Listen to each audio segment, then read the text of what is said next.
Austin 316 says I just whipped your... Stone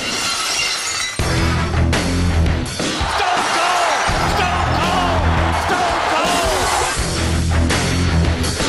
You sit there and call yourself the gorilla, yet you hee-haw out here like a jackass.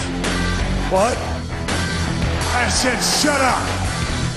You can kiss my ass.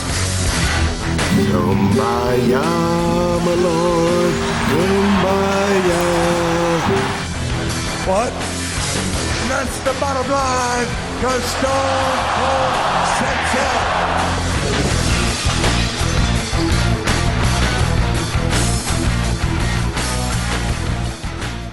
Welcome back to the Bottom Line Wrestling Cast, the career of Stone Cold Steve Austin. This week is episode 59 from October of 1999, and we're calling this Sledgehammer. I was going to call it No Mercy or Expect No Mercy, but the Sledgehammer came into play here. So, which becomes iconic. Yeah, becomes iconic, and Triple H. Yep, and I thought it was an opportune time to pick this as a title, and also to give us a music break with the song Sledgehammer halfway through this episode. The truth comes out. Yeah, I was like, oh shit, that's a good thing to do. Yeah, Sledgehammer.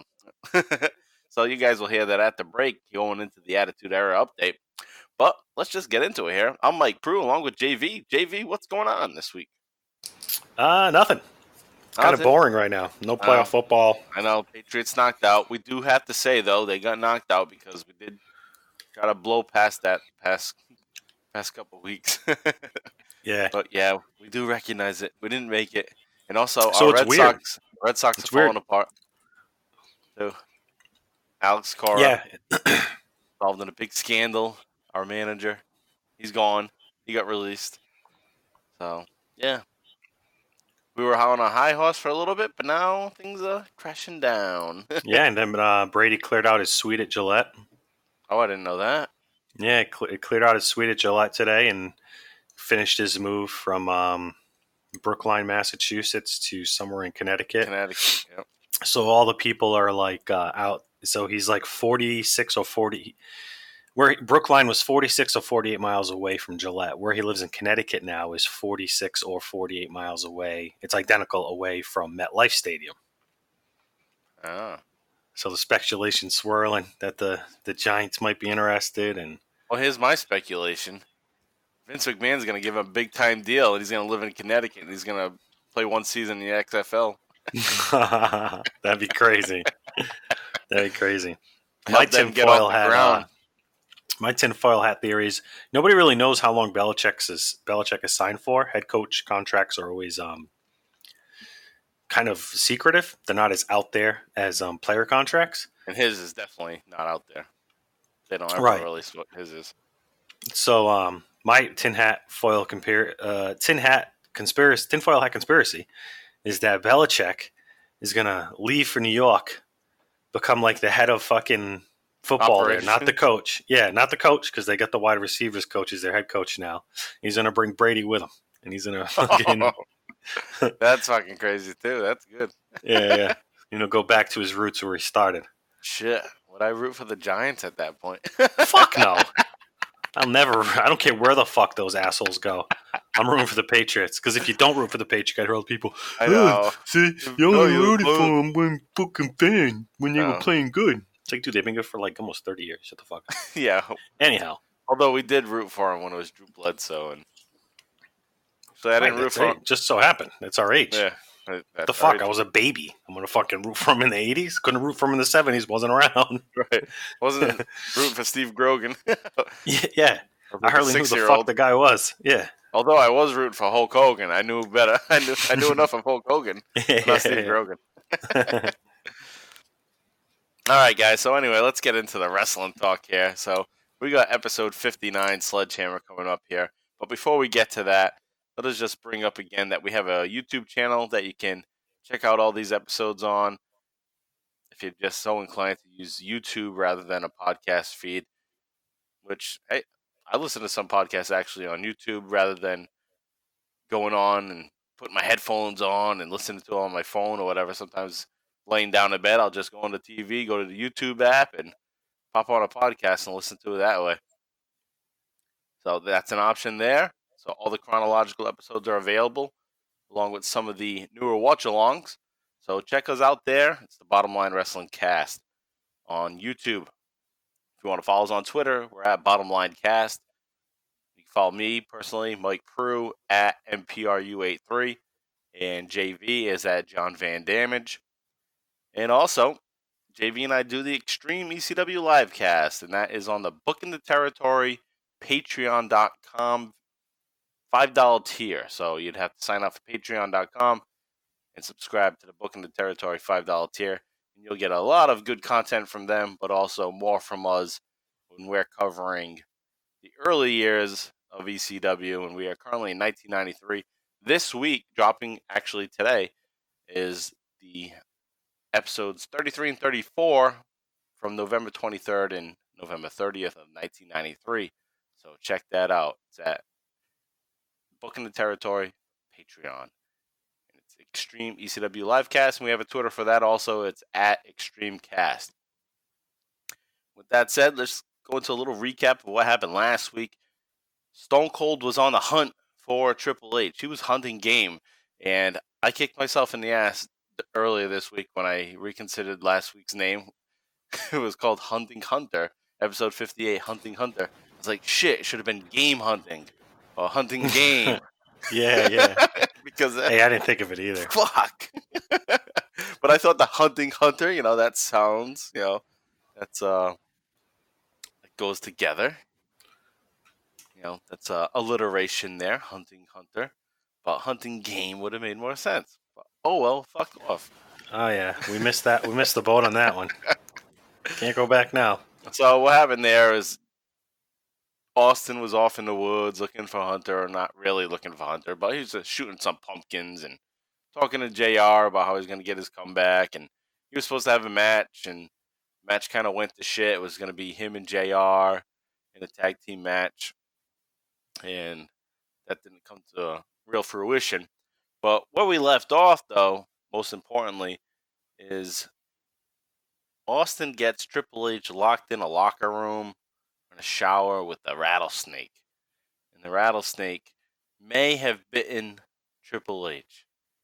And Triple H is screaming as the lights go off at the end of that episode of SmackDown. And that's going to bring us to where we are this week, which is October 11th, 1999, and it's going to be Raw 333.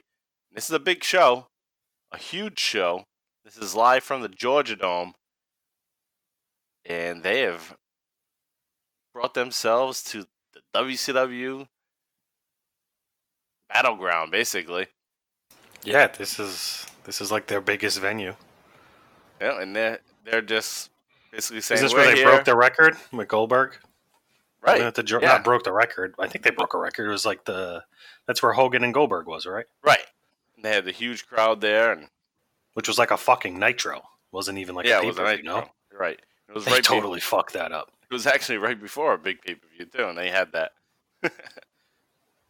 Wow. But here WWF is stepping in, saying, no, this is our territory now, because at this point WCW is not really competing with the WWF at this point in the Monday Night Wars. It's kind of all kaput. So this is like their, I don't know, you call it like a parade, I guess. A parade around the country. A parade around the WCW big towns. And who else but to come out first on this episode than Vince McMahon. So Vince McMahon comes out first, and he's in his glory. He says, it feels good to be here with all of you right here in Atlanta. And then he introduces Stone Cold Steve Austin. So Vince had to come out at the top of the show just to kind of rub it into the nose of WCW that these were once all your fans. Now here they are for me, finally. And they didn't really run shows in that area, Atlanta, Georgia, at all throughout the years. So now they're just so big that all those fans are there for the WWF and not WCW. So Austin's going to come out here, and we'll come out to Vince McMahon's introduction, and we're going to take a listen to what Austin has to say. So check that out, and we'll be right back. And it usually does here on Raw. Woo!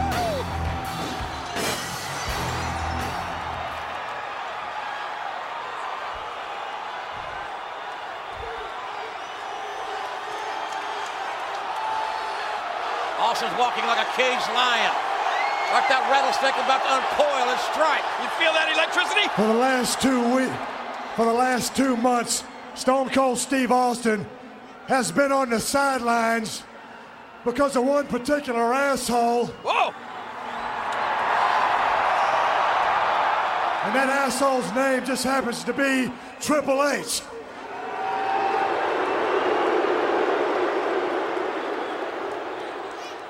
I got a little message for you, Triple H. Tonight, here in Atlanta, Georgia, Stone Cold Steve Austin is back, you dumb son of a bitch. And that may not bode well for the WWF champion. You know, ever since I've been gone, you come out here, and hell, every week, it seems like you beat up good old JR. All due respect to JR, the son of a bitch ain't no wrestler. Then you come out here, right, and you put your little rattlesnake in a burlap sack, and you beat that son of a bitch up too. Big deal, because you ain't scaring Stone Cold Steve Austin none. Nothing scares a rattlesnake. Nothing scares Austin. When I get your ass in this very ring at No Mercy, you can rest assured that that WWF title is coming back to Stone Cold Steve Austin, and that's all I got to say about that. That's this Sunday on pay-per-view. It's No Mercy. And what an event it's going to be. But it's like I said, I am a little pissed off, and I really don't feel like waiting till No Mercy. So why don't you bring your little scraggly carcass down to this ring, because I got something for you. Wait a minute. He's calling out Triple H right now. You damn right. That's what Austin's doing. He's calling out Triple H. And about, looks like more than 35,000 people here agreeing with him. I just don't think Triple H is going to show. You can sit back there all you want, but I know your long-haired ass is here, so bring your ass out here. Punk. 1, 2. Is this on? All right, so Austin comes out there, and he says that he's been on the sidelines for a while because of one particular asshole, and that asshole's name happens to be Triple H. And I got a little message for you, Triple H, tonight here in Atlanta, GA. Stone Cold Steve Austin is back, you dumb son of a bitch. All right. So Austin mentions that Triple H has been coming out and beating up good old JR. So that's been Triple H's big thing. He's beating up poor JR, the friend of Stone Cold Steve Austin. And then he has a nice little line. He says, "Oh, you put your little rattlesnake in a burlap sack and beat that son of a bitch up too. Big deal." You ain't scaring Stone Cold Steve Austin none. You can rest assured at No Mercy, which is the pay-per-view that's coming up this upcoming Sunday at this point, the WWF Championship is coming back to Stone Cold Steve Austin, and that's all I got to say about that. So Austin calls out Triple H's scraggly ass, get your scraggly ass out here, because I got something for you. Bring your punk ass out here. And then Triple H music hits. Triple H is going to come out there. He's got his mic, and he's going to cut a promo at the top of the ramp. So let's take a listen to what Triple H has to say in response to Austin. Austin! You know, I hear you out here running your mouth. You hear what they're calling him, JR? Uh-oh. I don't know how good your hearing is, but you got about 40,000 people calling you an asshole. I'm glad we cleared that up, King. What I got is 40,000 people that I don't give a crap if they live or die. Oh, see, that's the kind of human being the champion is. The game. Tells it like it is. Huh. This is between me and you. Now you can come out here, you run your mouth about you want me tonight. Now I could walk down to that ring and there is not a retard in this crowd out of 40,000 people that doesn't think I would walk into that ring and rip your ass from one end of Atlanta to the other. I think he would. But, seeing as I'm in the driver's seat, Jack, I'm not doing that. Because Sunday is gonna come soon enough. Austin, you wanna tell everybody that I'm not scaring you? I don't need to scare you anymore, because I've looked in your eyes and I've seen it. You are scared because you know deep down inside, you know without a shadow of a doubt that Sunday at No Mercy, you cannot beat me. Well, we'll find out Sunday, won't we? We'll find out on pay-per-view this Sunday. There's not a son of a bitch here that can beat me. Because I am the game. That means no one can beat him, JR. But you know what?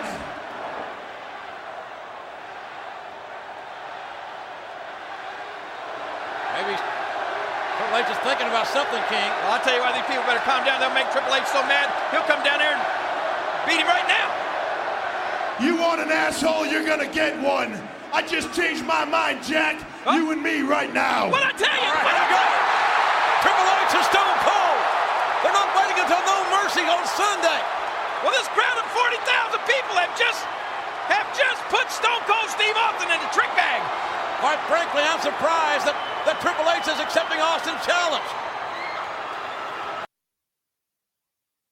All right, so as Triple H gets out to the ramp, he's going to get a loud audience. One of the biggest audiences to say this to him on a Raw, and that's the asshole chant.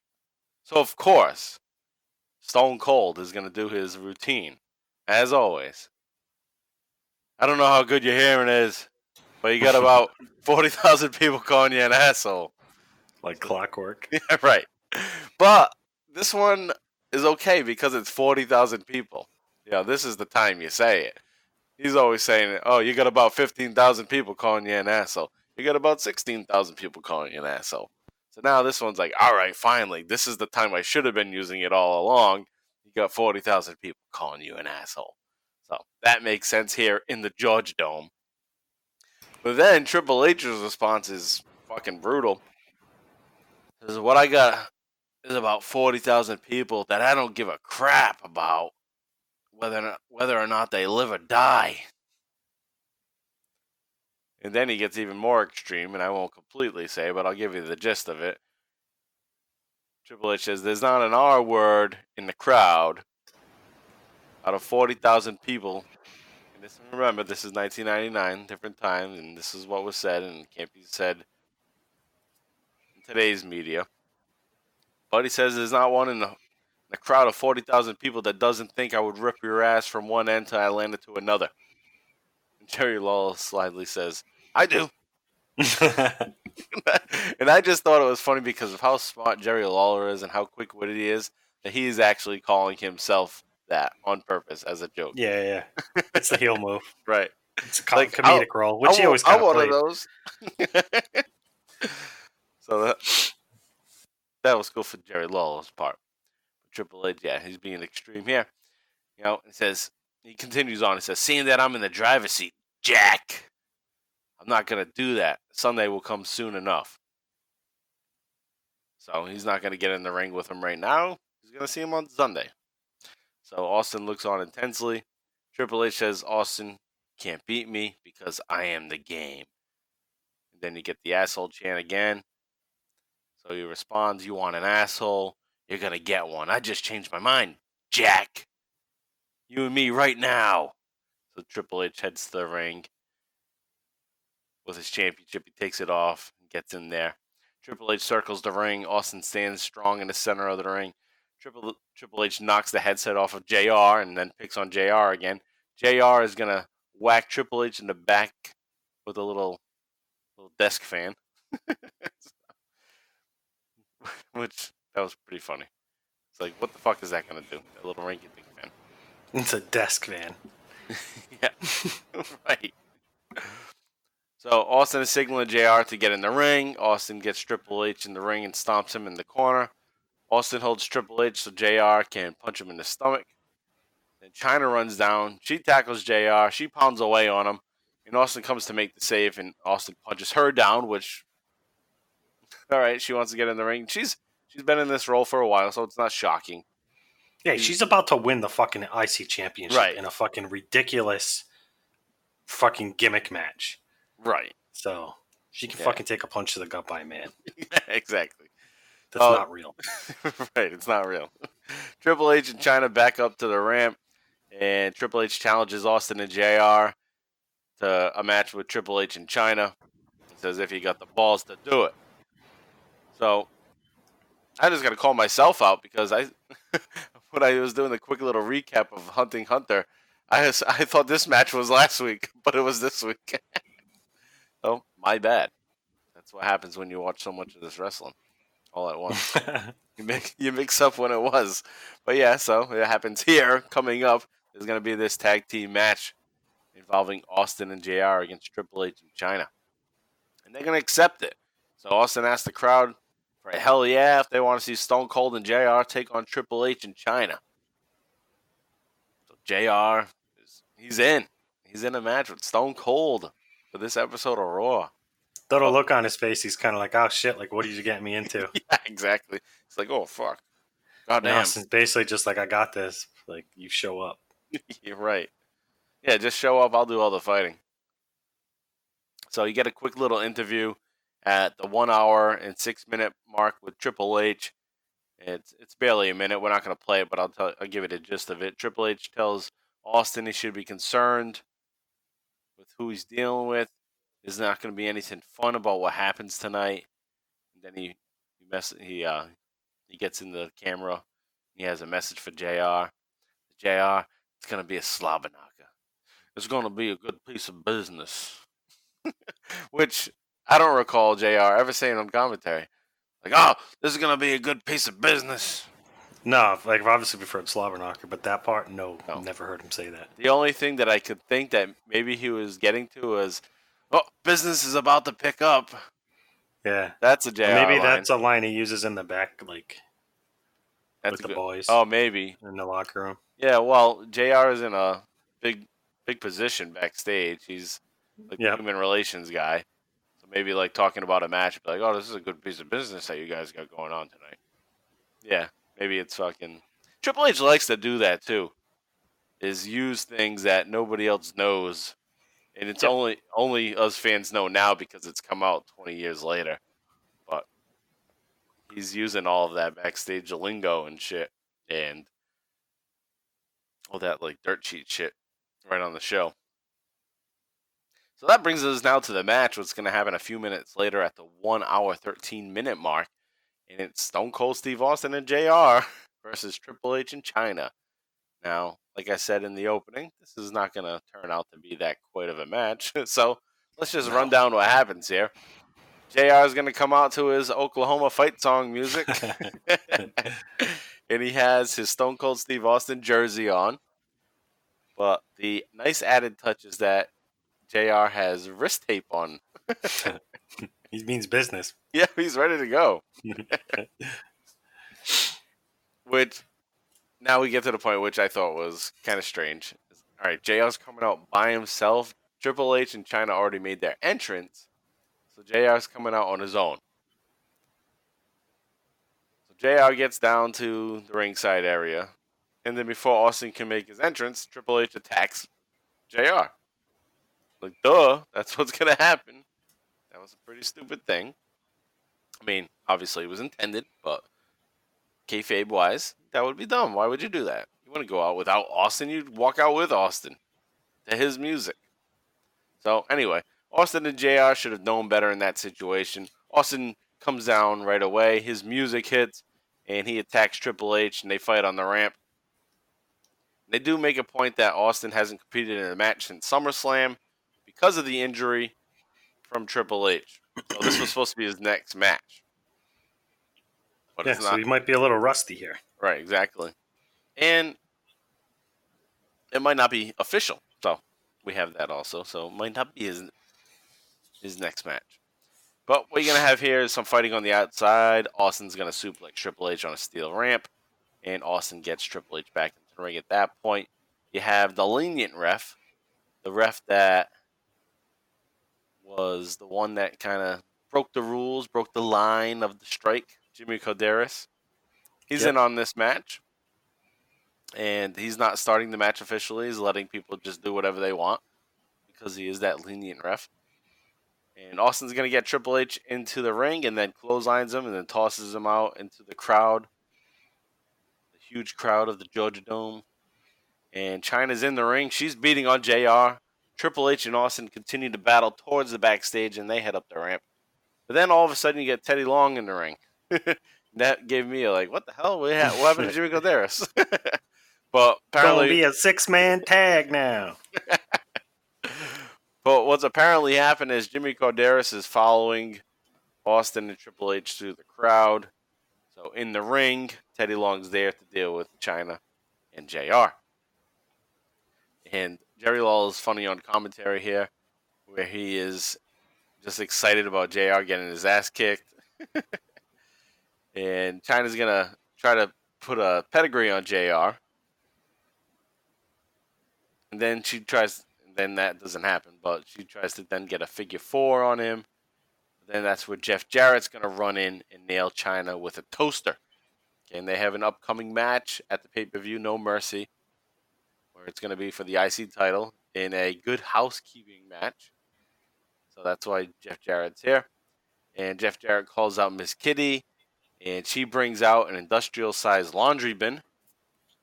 Then Jarrett dumps Chyna into that bin and closes the top. So this match hasn't officially started, even though you got 2 officials there.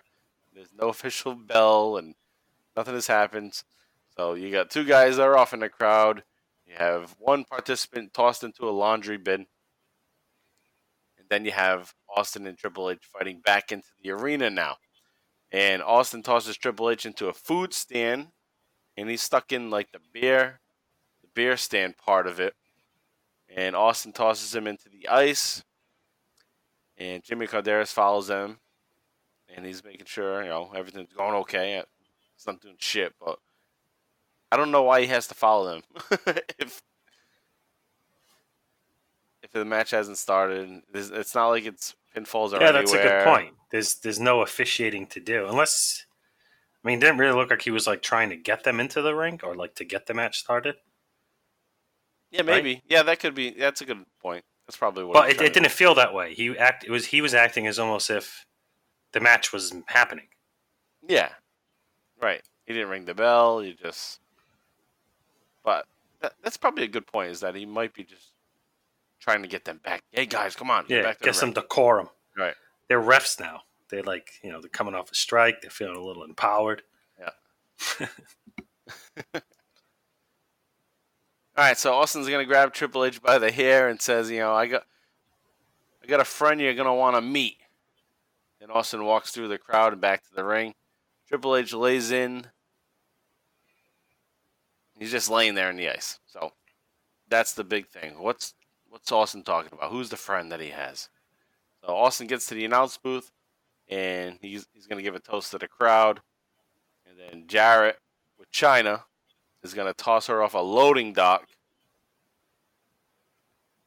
on that laundry bin. So we got a big mess going on there in that match. So a whole lot going on there. All right. So from here, we go backstage, and Triple H is backstage. And hey, I fucked up again. My recap was the shits. My recap was recapping what happened here on this first episode of Raw. Because this is when the fucking snake bite happens. Ah, man. That's what happens when you don't write what the recap was in the notes. Oh, well. Anyway, go back and listen to episode 58, Hunting Hunter.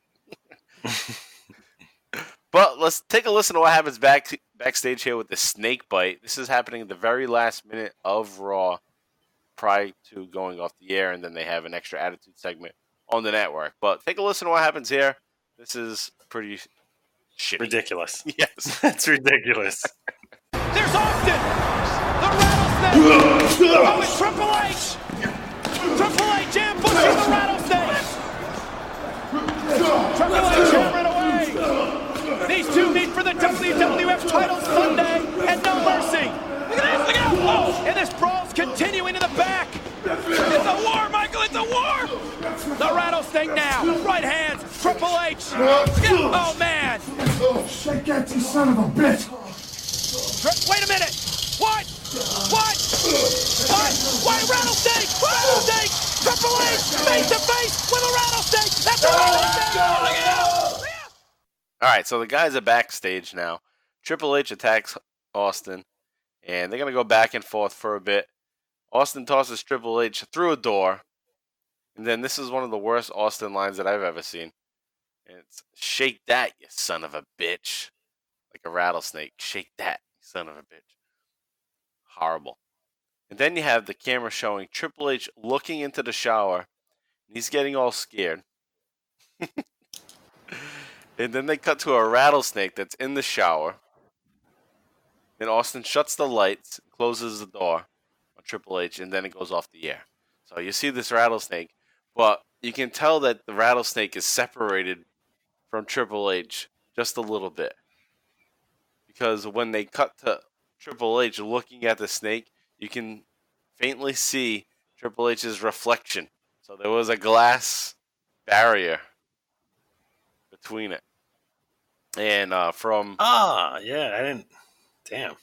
Yeah. And from what I also read, or actually listened to on a podcast, on Bruce Pritchard podcast, he said that they had practiced doing it, and they had a rattlesnake that strikes. So they had to create something to separate. And they thought they did a good job with doing all the footage like beforehand, like getting it ready and rehearsing it basically. And then when it came time to do it live, they got the reflection. So they still ended up fucking it up. But it didn't look that bad. You had to be looking close to see it. And I guess, Vince McMahon noticed it, so he was pissed. But it's not the worst thing, but it did kind of suck. So that's going to lead us now to one of the worst things with Triple H coming out on the next episode of SmackDown, which we'll get to in a minute. But before that, you get a little Attitude Era or Extra Attitude celebration with JR. And this is cool because they're in Atlanta. That's where JR worked for a long time in WCW. That's where he lived for a long time.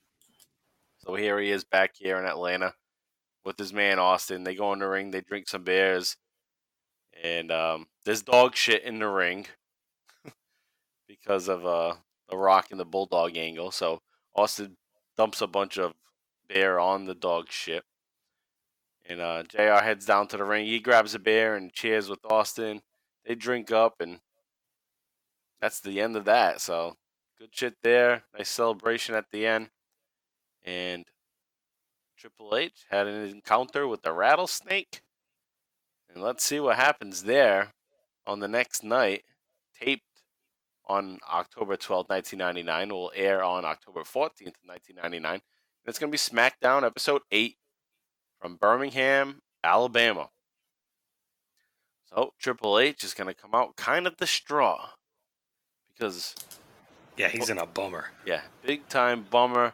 He doesn't know if he wants to be a wrestler anymore. But let's hear his shitty acting for yourself here. We'll be back. Can't believe it. Promise you guys I'll never interrupt you again, man, because it's probably the last time I'll ever see you guys again. What's he mean by that? I don't know.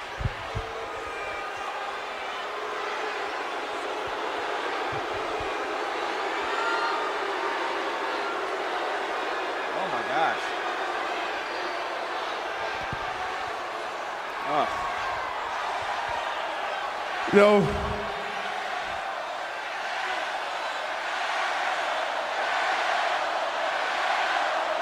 Boy, I'm going to tell you something. These people have absolutely no sympathy for for Triple H. This is bad. Don't worry about it. This is probably the last time you'll ever see this asshole again. Wow. What does he mean, Michael? King, I don't know what he's saying. I never intended for anything other than to come out here and just be a wrestler, man,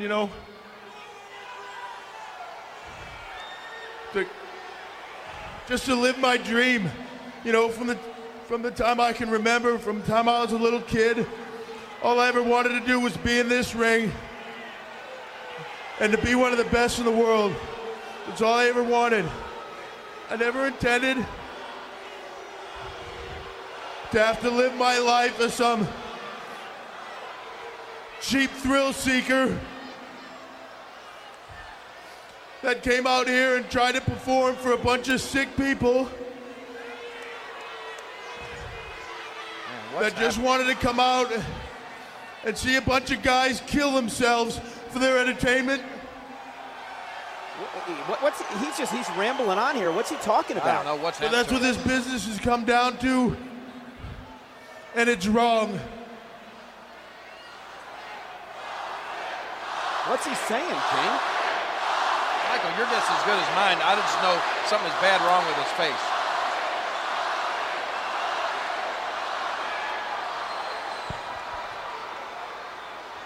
This is not the Triple H that we're used to seeing. I know that. We come out here and we put our lives on the line for you people each and every night, and you could care less. All you care about is if somebody gets hurt. Well, I'm hurt, and I'm sick of it, and I'm done. The last few days, King, we really haven't heard anything from him. This is the last time you'll ever see me because I'm finished. I can't believe this. Oh, my. What is... Yeah, thanks. I appreciate your support for me giving you my life. Is he saying he's quitting But before I go... That's what it sounded like. I want Vince McMahon to come out here because maybe Vince, you can look in my eyes and maybe this cannot happen to somebody else. Maybe we can stop this here. So Vince, come out here. Well, we've heard very little from Triple H since Monday Night, King. And he's now called for the chairman of the world. All right, so the show started off with the New Age Outlaws coming out. They were going to cut a promo, have a match. But then Triple H comes down. He comes out all sad and gloomy. And, his face is all fucked up. It's all... It's all black and blue and, infected. Yeah. I guess it's kind of what it looks like after you get bit by anything of poison or venomous. Yeah. So, a venomous spider, a venomous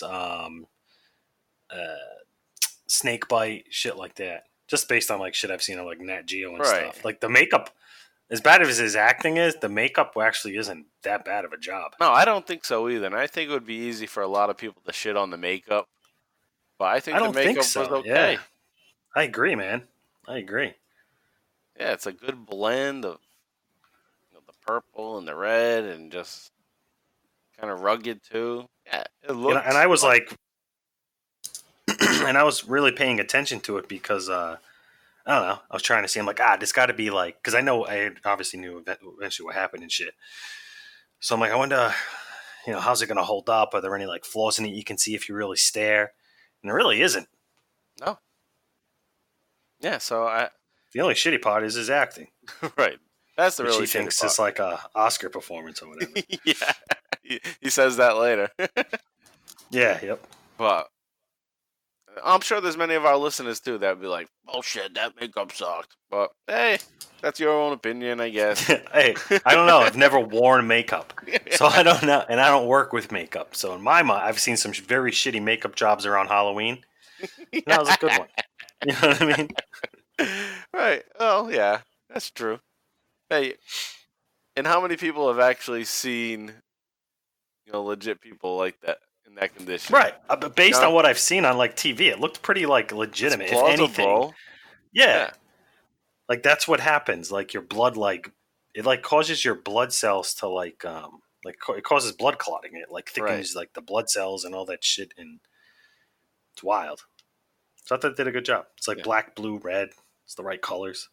Had like a weird texture you can see on it, like the way they used whatever the fuck they used for that. It's not bad, but, spoiler alert, it's going to get revealed that it didn't happen. He didn't get bit.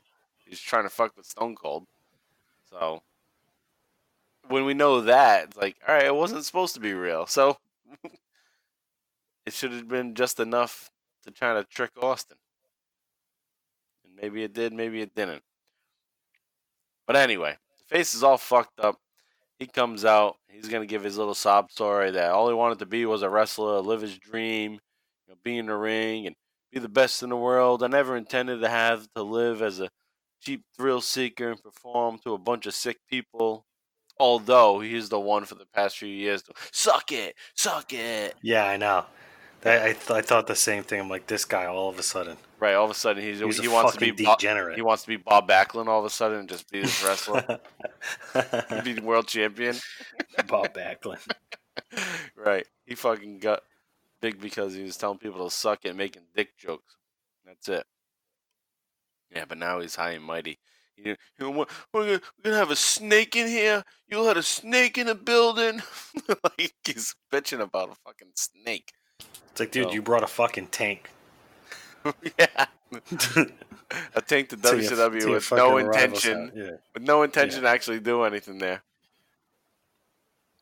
All right, so he's going to call Vince out because he wants Vince to see him, see what happened to him, and what's happened to this business. So let's take a listen to this as Vince McMahon comes out and Triple H whines and bitches to his future father-in-law. We'll be right back. Boston, but look at How Triple could you H's let face. this happen? How could you let this happen? You have let this business come down to the point where people are going to bringing rattlesnakes, poisonous snakes into a building. We're putting our lives on the line. oh, Look at me, Vince. Look at my face. Is that what happened? Look at me. Come on. Look at my face. This could be anybody. Did he get bitten? I have given you my body, and I have given you now my face. I have given you my life for this business, and you could care less. Monday night, a rattlesnake, a 5-foot-long, poisonous, deadly snake was brought into the building, and I was put in a position where I had to be face to face with that snake. And it bit me in the face. I want you to see that. oh my God. If the truck has it, show the clip from Monday. This is what happened. You remember Stone Cold Steve Austin he was pounding Triple H earlier in the evening. Stone Cold had said he wanted Triple H to meet a friend of his. Well, Triple H met that friend all right, that deadly rattlesnake.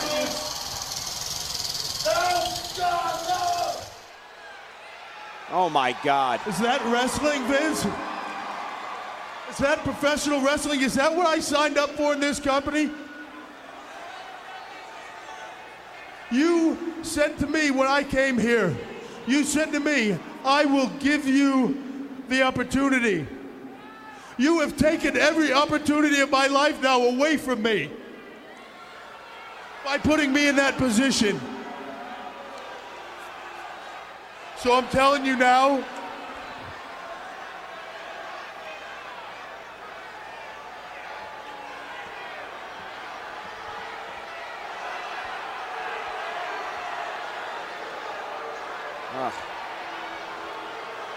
it's the hardest thing I've ever had to do in my life.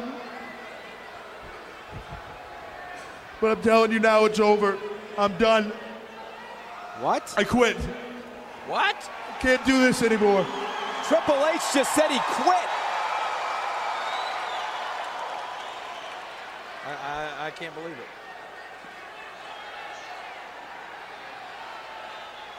Vince, you screwed yourself. There is going to be no main event Sunday, so all the coins can fall out of your pocket. Because even if I wanted to, Vince, I couldn't come to that building. But I don't want to anymore. This is not fun anymore. It's not what I signed up for. So Sunday, it's off. I am done. Whatever you want to do, that's fine. I don't care. And when Steve Austin gets here, I want Steve Austin to look me in my eyes. I want Steve Austin to see what he's done to me, because this is just as much his fault as it is yours. I want him to look in my eyes. I want him to look in my face, Vince. The face that you can't even look at right now. I see you turning away. Everybody's turning away, Vince. I look like a freak. Austin brought the snake to the arena. That's true. When Austin gets here, I want him to look in my eyes, look at my face. I want him to see what he's done, and I will personally put this belt in his hand, because obviously it means more than life to Steve Austin, so he can have it. Triple H is saying he's going to hand the belt over to Stone Cold Steve Austin when he gets here tonight. Look at Vince. I don't think he can believe it either.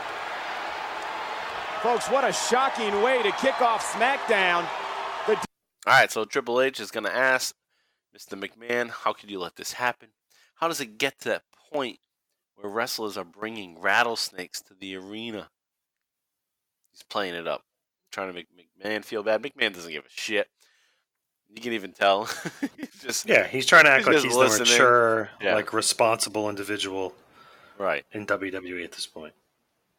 So Triple H is going to tell McMahon to look at the video. Same video that didn't show shit. So you would think like, oh, okay, let's see what really happened after the show went off the air. But no, it's the same fucking last 15 seconds that they showed last week. Well, other than a couple days before on Raw. So nothing new there. Is this what I signed up for in the WWF? This is the hardest thing I've ever had to do in my life. I quit. I can't take it anymore. My reading of what him saying is just as good as him acting it out. Yeah, that's basically how he's saying it. I thought you were trying to sound like him, actually. No, I was just reading it, but I was thinking, shit, yeah, that's pretty much the way it was. He says, there's going to be no main event this Sunday. Even if I wanted to, I can't come to that building. I can't do this anymore. When Steve Austin comes here, I want him to look in my eyes, see what he's done to me. It's his fault, just as much as it's yours. I want him to look at me. I see you turning away. You can't even look at me. I look like a freak. Sometimes his Massachusetts New England accent comes out when he speaks. Yeah, it does. Especially during this promo, I noticed. I will personally put this belt in his hand because apparently it's more important than life. How does he think he's going to make Austin feel bad? Like by saying that, well, apparently it's more important than life. Oh, shut the fuck up. He doesn't care about you. Nope. Why would you think you'd get the sympathy of Stone Cold Steve Austin? He's Stone Cold. That's his whole fucking gimmick. He doesn't care about anybody. But he's going to gain the sympathy? Who wrote this shit? See, that's what happens here. After Vince Russo leaves, they don't know what the fuck to write. Not to say that all his shit was good either. But at least they had some kind of main event picture of what they wanted to do with these stories. And maybe he did have some hand in the writing of this, but it sucked balls. So anyway, Austin's going to arrive at the building a little later, and we're going to have an incident where Chyna's going to run out of a locker room crying that Triple H can't breathe. You got to call somebody now. And Triple H gets taken away in a stretcher and gets put out on an ambulance. Now, JV, I did notice, this is just a little aside, a little behind the scenes here, the Bottom Line Wrestling Cast, is that when I signed back into the notes, it said that you made an edit. So I was like, oh, what do you do? What do you edit? And then I got to this part of it where we're talking about the Triple H stretcher, and then it was like all like A T T T T T T G G G G. I was like, JV, maybe one of JV's cats jumped up on the keyboard. That is what happened. I didn't notice that he actually hit keys. No, fucking Bo, my Maine Coon, he's always, I don't know why. Nothing else. Not like, I have 2 keyboards. I have my laptop keyboard, and I have a keyboard hooked up to my laptop separately. And then I have my gaming computer, my desktop. He doesn't sit on the desktop keyboard. He doesn't sit on the keyboard I have hooked up to this laptop, but he sits on the actual laptop keyboard. And he won't move. I'll go to move him and he just goes dead weight. But he's always like fucking hitting buttons. And I didn't notice. I looked quickly and I didn't notice that he hit anything, but I guess he typed a word, a message for you. I was like, yep, that had to be a cat jumping up on there. Yep. That's exactly what it was. That's hilarious. All right, so just a few minutes after Triple H gets stretched out, Austin's going to get interviewed by hard-hitting Kevin Kelly, which is a nickname we haven't used in a while. But. Yeah, that's an old school now. Throwback. That's like on 2018 we use that one. Right. All the way back in the, what would it be, 96 Austin episodes.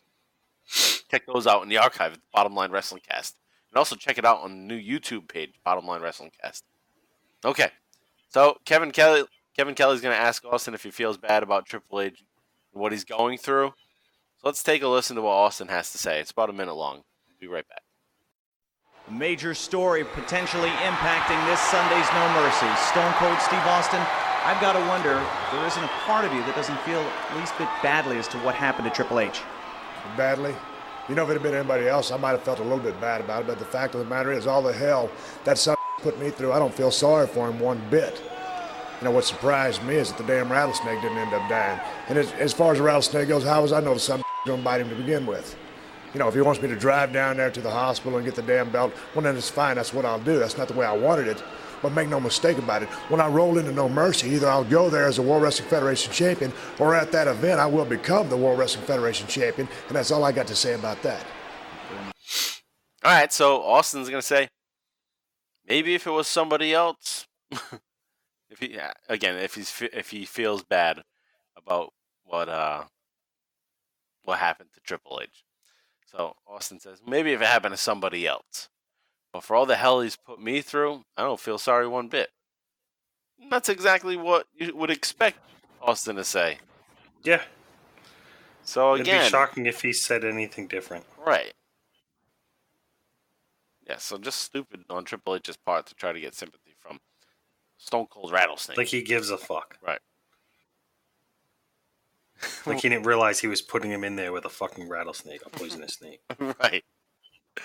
Now, another funny line here from Austin is, what surprised me is that the rattlesnake didn't end up dying.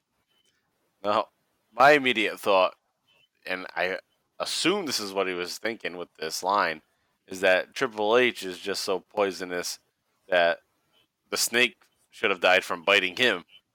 It's a reach. That's what I got from it. Like, well, I'm surprised the rattlesnake didn't die. Yeah, the fucking bit Triple H. All right, so he said, how did I know the damn rattlesnake would bite? If he wants me to go drive down there and pick up the bell, I'll do that. All right, so at this point, it was mentioned earlier in the promo that you listened, but we didn't mention it, is that Triple H has said he's going to forfeit the title. He's going to give it up to Austin. So Austin says, yeah, I'll go down there. I'll pick it up. But, you know, it's not the way I want to get it. But make no mistake about it. When I roll into No Mercy, I'll go in there as the WWF champion or become the WWF champion. And that's all I got to say about that. So Austin doesn't really want to get the belt just handed to him like that. But if he has to, that's how he'll do it. And if not, he'll take it from him at No Mercy. Yeah, basically either way, that belt's going to be his is what he's getting at. Right. And then we have one more little clip to play that finishes up this episode of SmackDown, and let's take a listen to it, and then we'll talk about it right after that. Hey, it's all right. Take a good look at it. Take a good look. This is what you did to me, all right? This belt, it doesn't mean my life. It's not worth my life to me. Obviously it is to you. You've won. No, I don't want it this way. You're gonna get it this way. Here's your championship. Take it. Hope that makes you happy, Steve.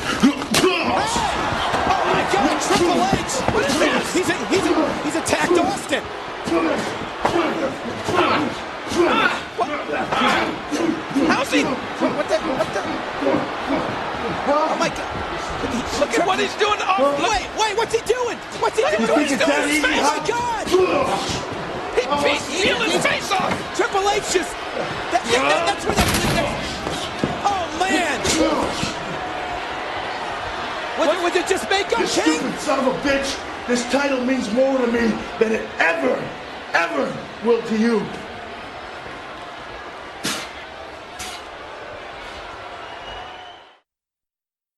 All right, so apparently Triple H is on his way back to the arena, and Triple H is going to arrive in Austin's locker room at the 1 hour, 26-minute mark. He's with China, carrying him, all helpless. Then he gets there, he says, "You take a look. This is what you did to me. This belt doesn't mean my life. It's not worth my life to me. Obviously, it is to you." So Austin says he doesn't want it this way, which that's the thing that Austin should say. That's his character. He doesn't want it that way. Triple H says that's how you're going to take it. So China then distracts Austin and says, "I hope that makes you happy, Steve." So then at that point, Austin turns his head to China as she's talking, and that's when Triple H takes the opportunity to nail Austin with the belt and then stomp the shit out of him there. Then Triple H rips off his makeup, says, "You think it would be that easy? You stupid son of a bitch, this title means more to me than it'll ever mean to you." You might be right about that. I was thinking the same thing, especially considering, his prominence. Right. His career. He's basically a very legit authoritative figure, an important figure in WWE right now. Right, and he currently. Right, and that may have been a huge goal for him in his life. Yep. Above all. Not that Steve Austin didn't want the championship either, but. Well, here's the thing. Austin, as far as, I don't want to say Austin wasn't passionate wrestling, but he obviously was. But Triple H wanted to make his life wrestling. He wanted to have a career on the business side. Yeah. A big important, obviously, and that's where he's at now, where Stone Cold's kind of retired and doing other things that he likes to do. Yeah. Yep. All right, so that's going to bring us now to the big show. It's going to bring us to the pay-per-view that they're building to. So now you have Austin and Triple H ready to go. Triple H is not injured. He was faking it the whole time and trying to get sympathy for no fucking reason. That did nothing. It was a one night thing. Just, I guess, to try to beat him up one more time. I don't know what the whole goal of that was. I guess to sneak attack him and say, "Haha, gotcha." So anyway, Triple H is basically going to have that haha moment at the beginning of this pay-per-view. It's actually going to be on an interview from Heat.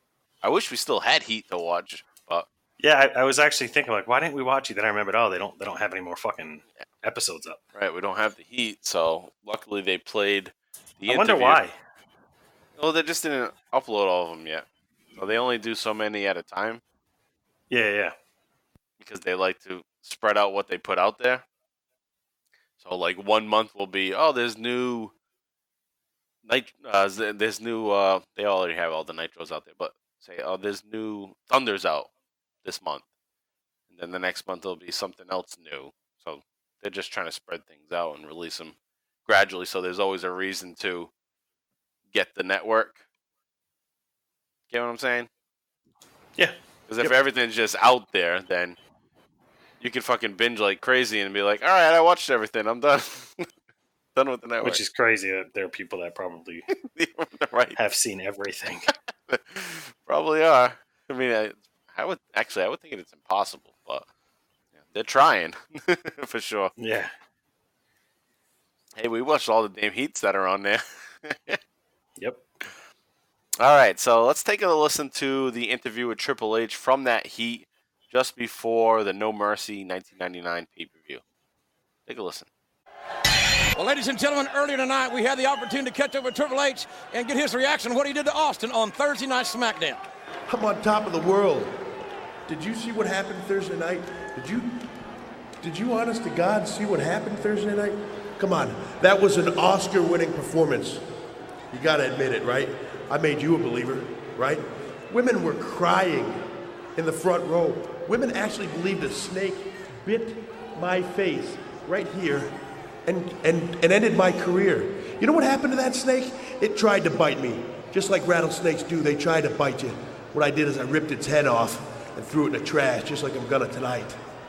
The fact of the matter is I pulled the wool over everybody's eyes, including Vince McMahon. Vince McMahon, the man with the balls the size of grapefruits, stood in the ring before me and said, "I'm so sorry, Triple H, I'm sorry, I didn't know."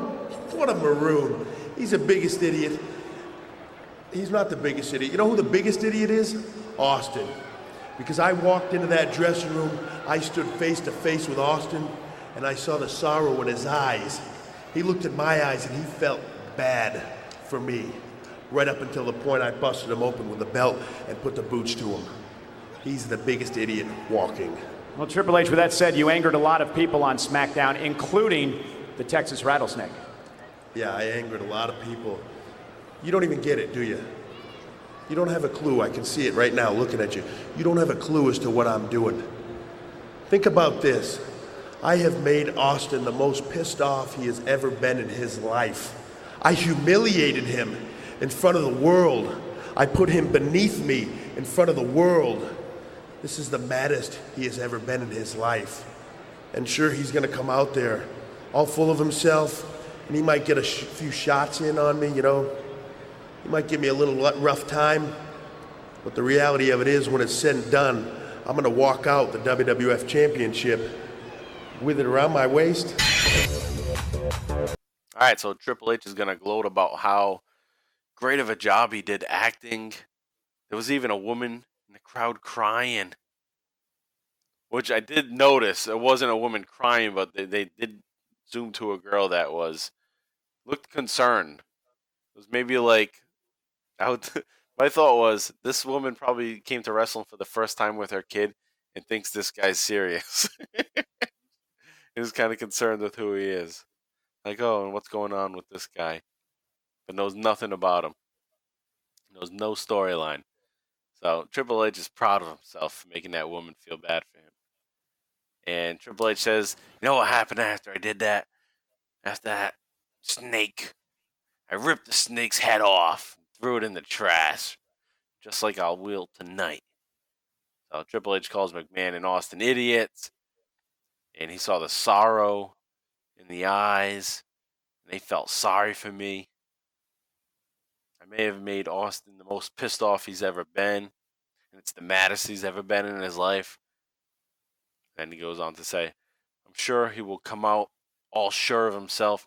He may even get a few shots at me. He's going to get plenty of fucking shots at you. What do you think? You may get a few shots at me. But I'm going to walk out with this around my waist, pointing at the WWF Championship. So there we have the build there on Heat with pompous Triple H. But then it continues on. We got more going on here. And this is going to happen during the Mankind Val Venus match, or just prior to it, actually. The Rock's going to come out and do a promo on No Mercy. And it looks like The Rock already had a match. So The Rock had a match with the Bulldog. We'll talk about that in the Attitude Era update. And he comes out looking like he never even had that match. I guess that's how easy Bulldog was to beat. So he cuts a promo. It looks like it's a spot to kill some time. But I guess there was a point to it, and that's what I'll get to now, is that The Rock wants his title shot against whoever wins the match between Triple H and Austin.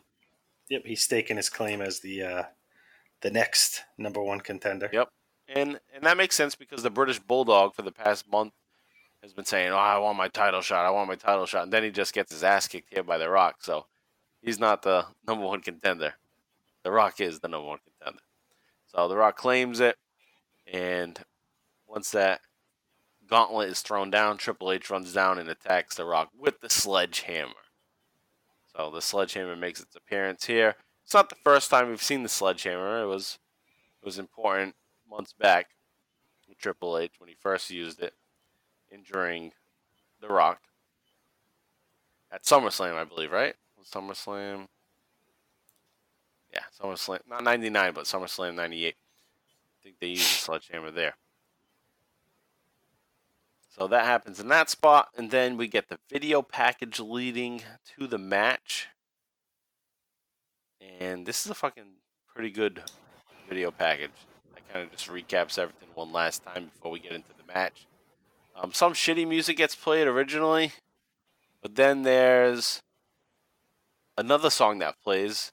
I didn't think it was that bad. It's called "Oh Hell Yeah" by H Blocks. I don't know if I thought this was pretty bad, the song. I saw that you call out the... I'll let you finish what you're going to say. Well, the first part of it was horrible, so I guess this made up for it. So maybe my listening was just... like, I was more soothed by this because of how horrible the opening of this video package was. And then I was like, okay, that wasn't that bad. The rest of the music was better. What were you going to say? When I saw that it was from, like, an album... I was like, yeah, that doesn't help. This still sucks. Yeah, so it's from the music, Volume 4. And I don't know if this is the music that maybe becomes Austin's music. Because he does get new music when he comes back. I doubt this is it, but... yeah, because actually the music when he comes back is still kind of like his music. It's just like more rock.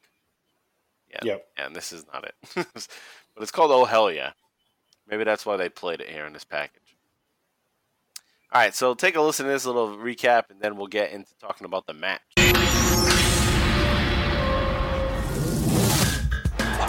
Helmsley's got a steel chair. Helmsley wearing Austin out with a steel chair. Helmsley assaulting Austin with a steel chair. I crippled the rattlesnake. Steve Austin will never, ever be the same again. He is the game. You reap what you sow in this world, Triple H. You've made a lot of enemies, champ, in a very short time. What do you think Austin thinks of me? He thinks you're an ass. Hunter Helmsley has hell to pay when I get back.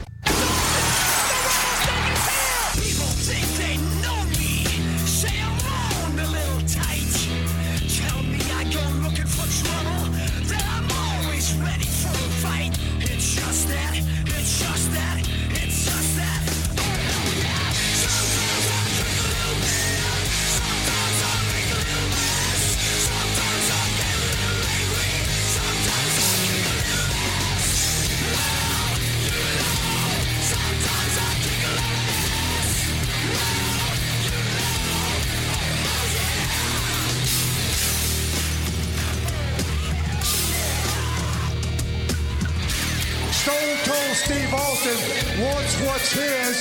To meet the winner of the match at Unforgiven. Here we go. WWF title will be decided right here tonight. Stone Cold Steve Austin is the man in charge of this matchup. And wait a minute. The Bulldog with a chair shot on The Rock. Helmsley nails the pedigree on The Rock. And Austin has done what Austin can do but count the money. Damn it. Triple H has done it, gang. Oh, look at that. Look at Helmsley taunting Austin. Big mistake. Stunner.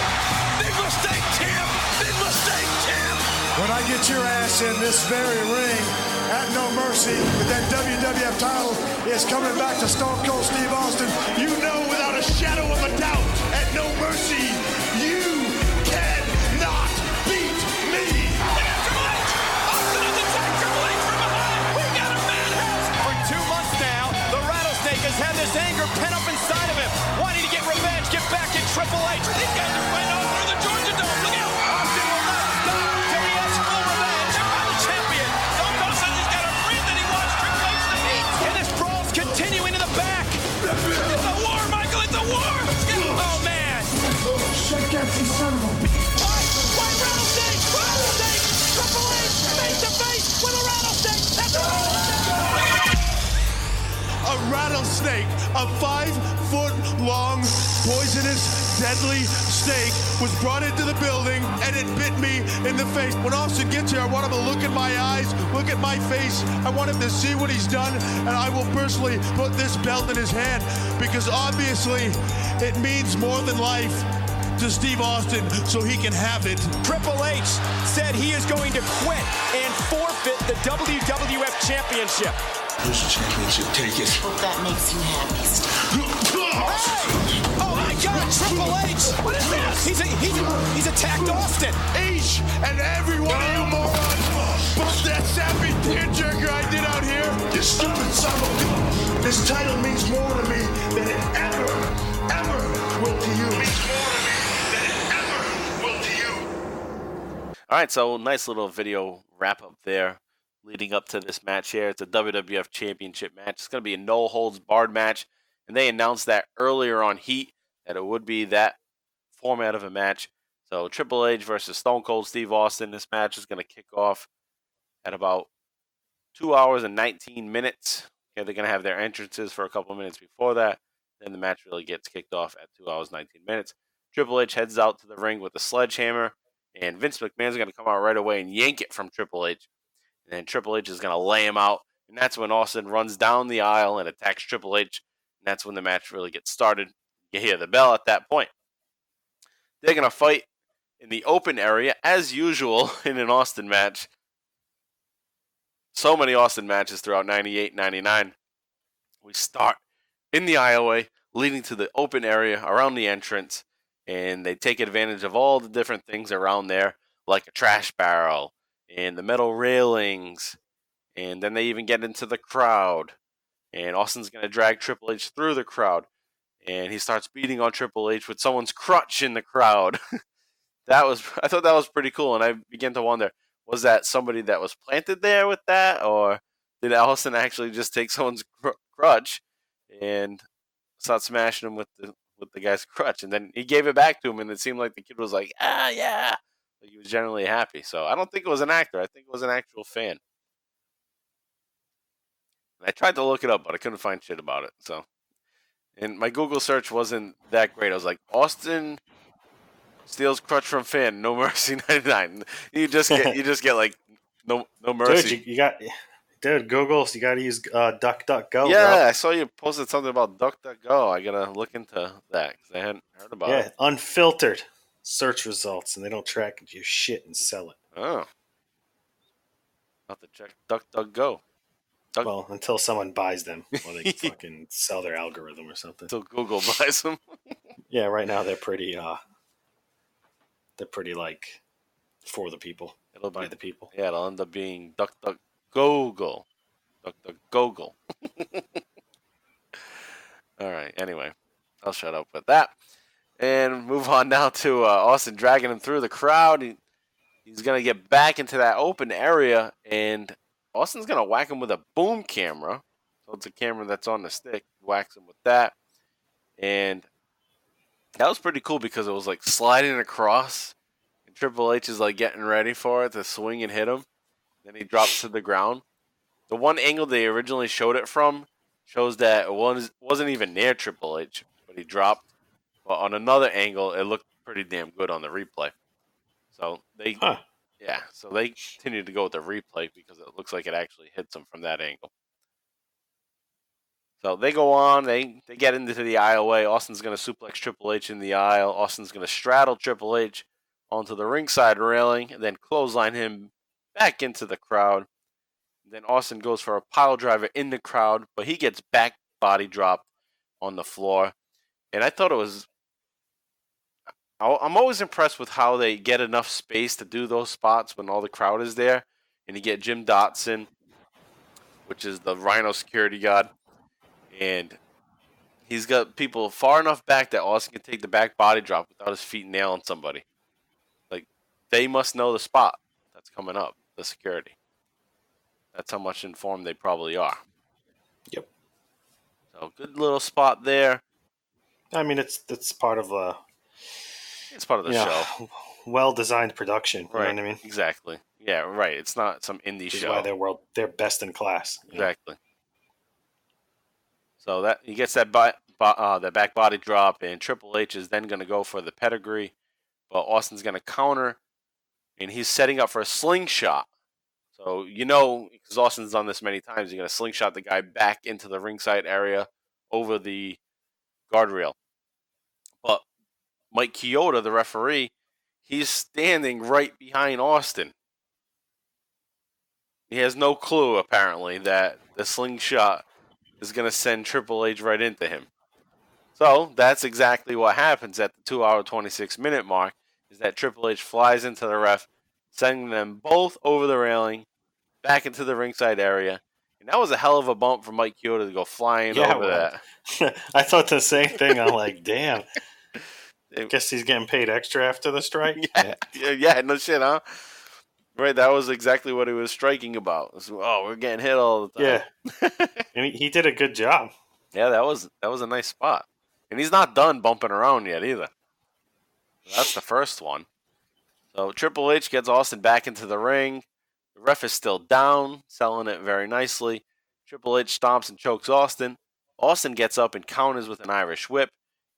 And then he kicks Triple H in the gut. And then he nails a stunner. So pretty early on here, just about 7 minutes into the match. Although they did spend a hell of a lot of time in the crowd. But here they are now in there, back in the ring. You get this stunner already, but there's no ref to make the count. So Austin gets out.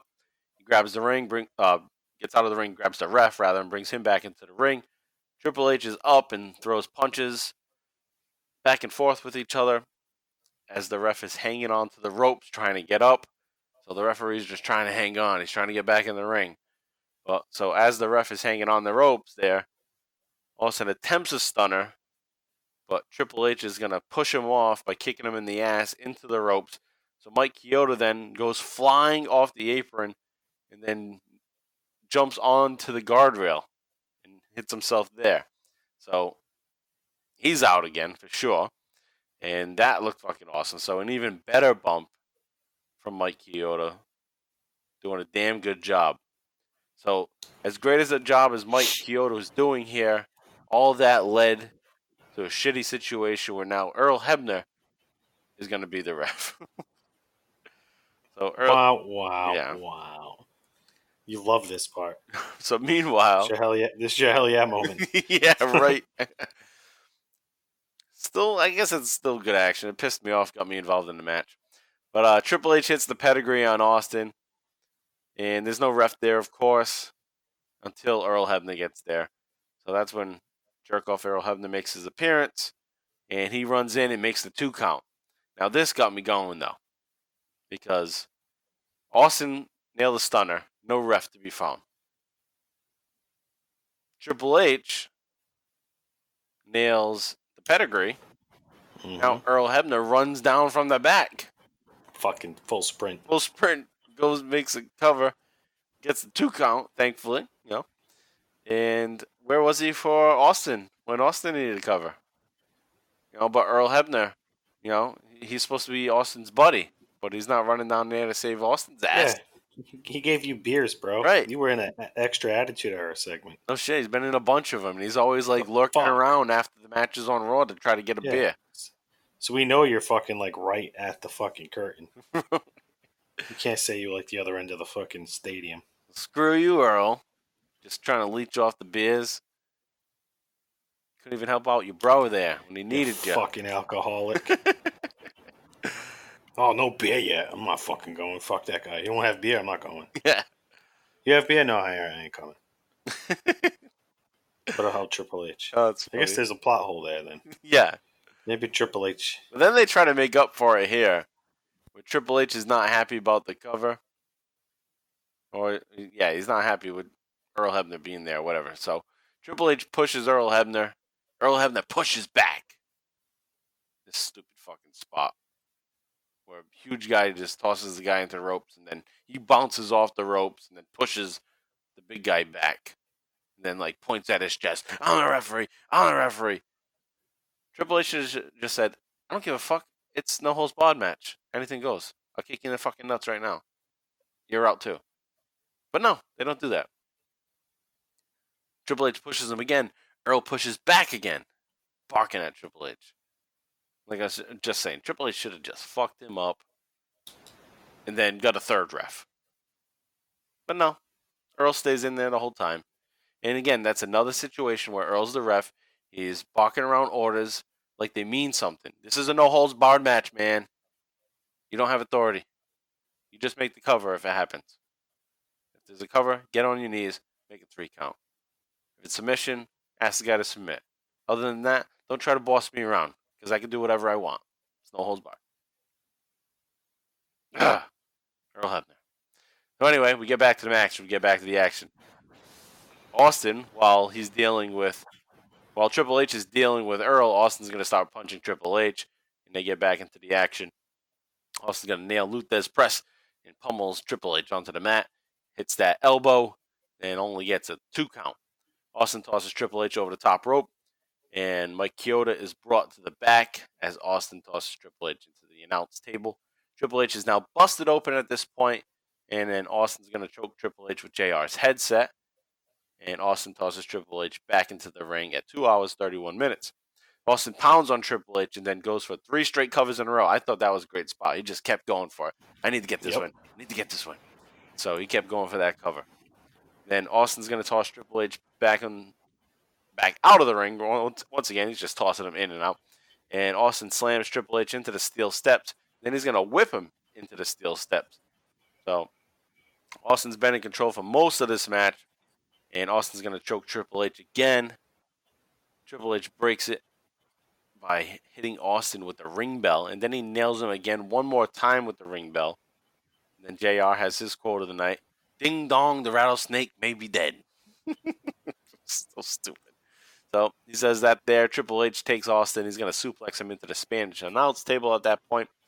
And Triple H then grabs Austin, tosses him back in the ring. He's going to stomp him in the corner, chokes him down with his foot. And then Austin will kind of make a comeback and exchange punches. Triple H is going to attack the knee. And that's the same knee, of course, that was attacked at SummerSlam. And Triple H slams the knee into the corner post. So great callback to what happened at SummerSlam, which is the last time Austin had an official match. So very bright to bring that up again. Triple H continues to work that knee. And he's going to attempt a figure 4, but Austin's going to push off. And Triple H is able to knock Austin down again. And I like this. That's kind of what made this match good, is how strategical and surgical he's trying to be in attempting to win the match, like focusing on the vulnerabilities of. Right. Once he got to the point where Austin was kind of weak, then he knew, like, all right, I can work on the knee because I've slowed him down. So now I can really. You've knocked some of the wind out of him. Right. So yeah, it's a well-paced match. The first part of the match was fighting through the crowd and all that wild brawling. And then in the second part there, you have the fighting in the ring, and then you have the mishaps with the ref. They both hit their finishes, but nobody to make the cover. And now we're getting to this point where they're starting to get winded here, and Triple H is working on the knee. And JV, when we talked about it a little earlier, you said the crowd is really what's making this match stay alive. Oh, yeah. Not stay alive, because it's a good match regardless, but when the crowd can stay engaged the whole time, it can really take a match to another level, because it creates like the aura. It's like the icing on the cake for the environment. Yeah, definitely.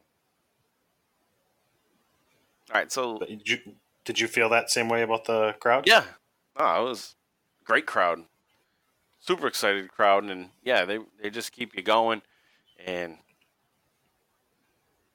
it's like you said, it's a great match in general. It's just the crowd is just keeping it going, and even in the lulls of it all, the crowd is still interested, and that keeps you interested too, because there's never that point where you're being influenced by the crowd to think that it's not any good. Yeah. They're just keeping you up, hyping you up throughout it all. And of course, JR and Jerry Lawler's commentary is good throughout it too, which always helps. All right, so let's get back now to the wrap up here. Triple H is gonna climb the rope at 2 hours 39 minutes, so we're getting close to the end here. Austin's gonna go up there and give a series of knife edge chops on the top turnbuckle. Austin's gonna climb to the second rope. He's gonna suplex Triple H off of the top rope. Triple H is gonna kick out at 2.5 here at this spot. Triple H and Austin grab a steel chair and they're gonna start to fight over it. And this is really getting us to the end here. Austin kicks Triple H in the gut and whacks him in the head with the chair. Solid hit to the head. And remember, Triple H is already busted open at this point.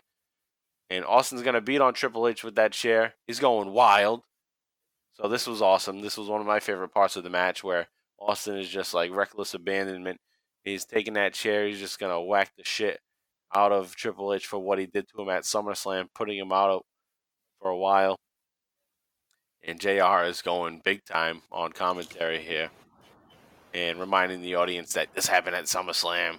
So that's a great spot. That's at 2 hours and 40 minutes on the show. Triple H is going to hit a low blow on Austin to break up this barrage of chairs. And Austin drops the chair. He actually falls onto it, but he still has a hold of the chair. But at 2 hours and 41 minutes, you're going to get The Rock heading out. He's all bandaged up. He's walking out with the sledgehammer. Sledgehammer that Triple H may have attacked him with. I guess he grabbed it from the back where it was left when Vince McMahon took it from him at the top of this match. So The Rock has it here. The Rock enters the ring. He swings it at Triple H, but Triple H ducks and hits Austin in the knee, I believe. In the knee or the gut. I can't exactly tell. But Austin gets hit with it instead.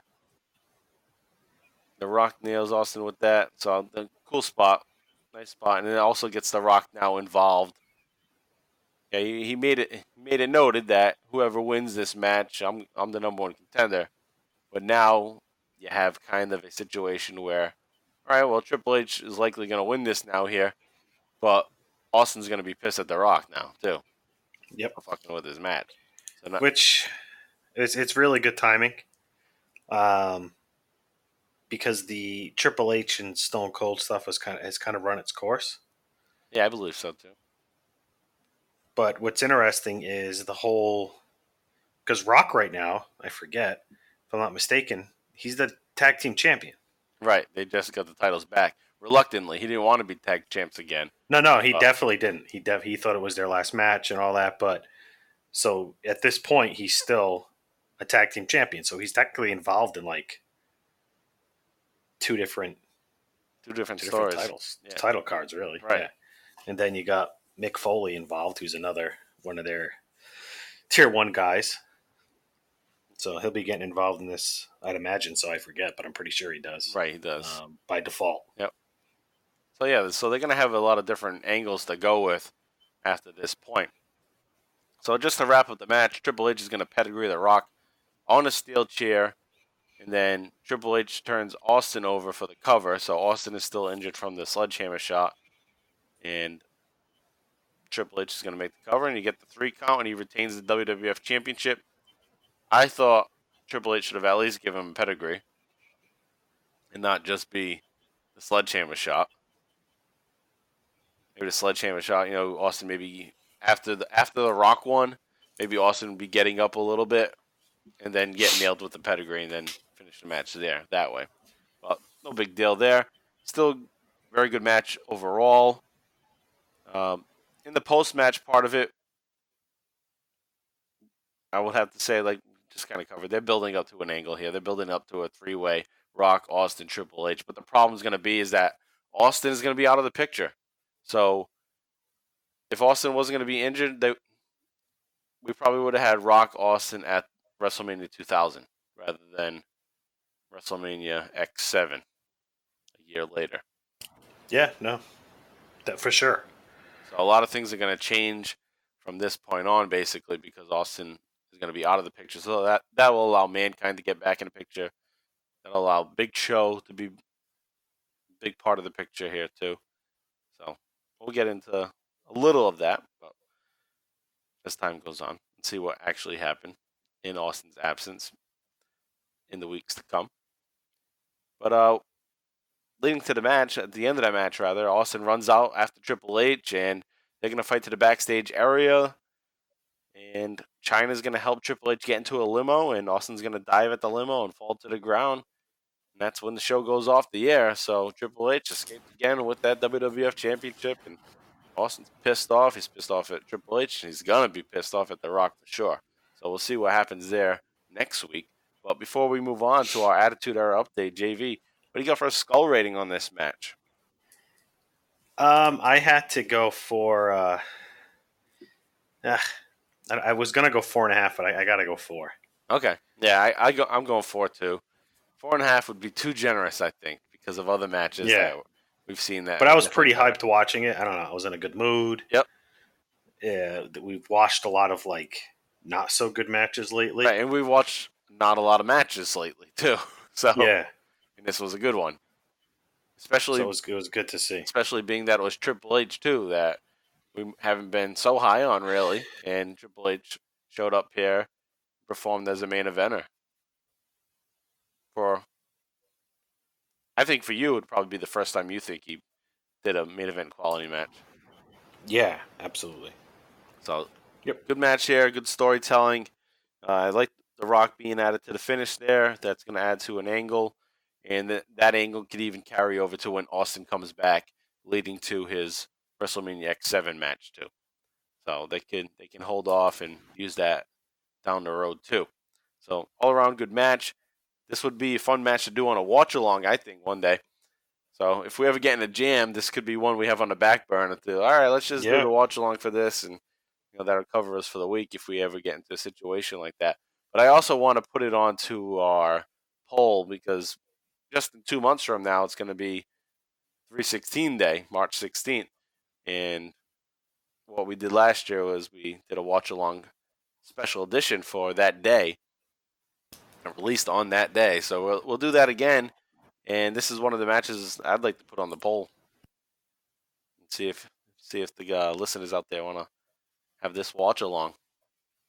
And I think I want to put some of the old ones on there too. Another one I had in mind was to do the 1996 Royal Rumble. That's the only Austin Rumble that we didn't do a watch along for. That's when he was the ringmaster. But it would still be fun just to do it and see him along with a bunch of other people from 1996 in a Royal Rumble. So I'll get to that. I might even post it within the next month. I'm not going to wait. I want to just get it out there. Get it out there and then know what we have to do. Retweet it a few times. Yeah. Then know what, just have it ready to go for 3/16 day.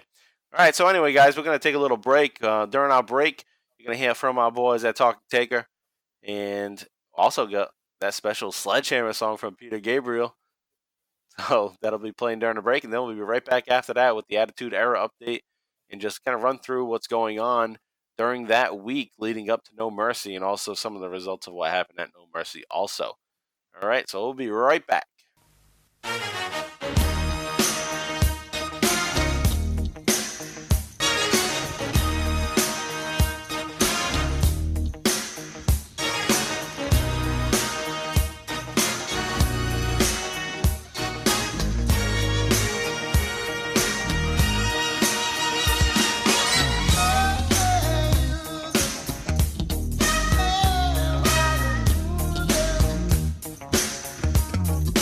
You could have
Come on, help me through.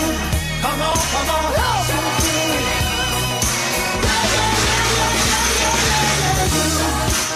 I've been feeding the river. I've been feeding the river.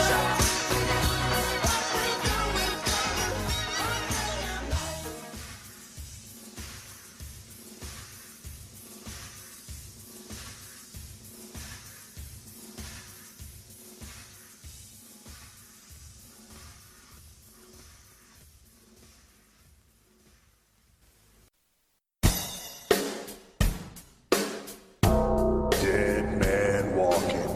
Oh, hell yeah. What's up, Stone Cold fans? This is Alex Dorio, one of the hosts of Talking Taker. And along with my co-host and fellow creature of the night, Travis White, we are digging up the career of the Deadman, one pay-per-view match at a time, on a podcast journey that's a lot like what you're listening to right now on the Bottom Line Wrestling Cast.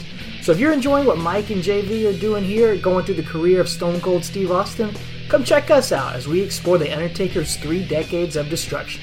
We're right in the midst of the Biker Taker era right now, so you can jump right in or start over from the beginning and hear us discuss the Undertaker side of the story from his many battles with the Rattlesnake, The Rock, Mankind, and more. We're available on Apple Podcasts, Google Play, YouTube, Spotify, and more. And you can also follow us on Twitter, Instagram, and Facebook at Talking Taker. Thanks to Mike and JV for letting us plug the show, and take her easy. What? I said, take her easy.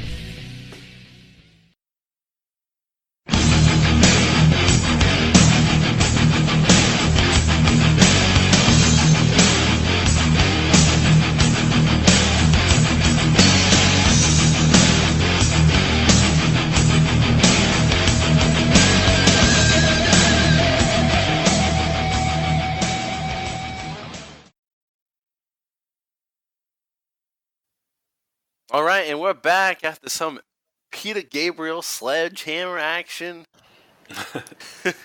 And hearing from our boys, Alex, Dorio, and not Travis, but they're both from Talking Taker.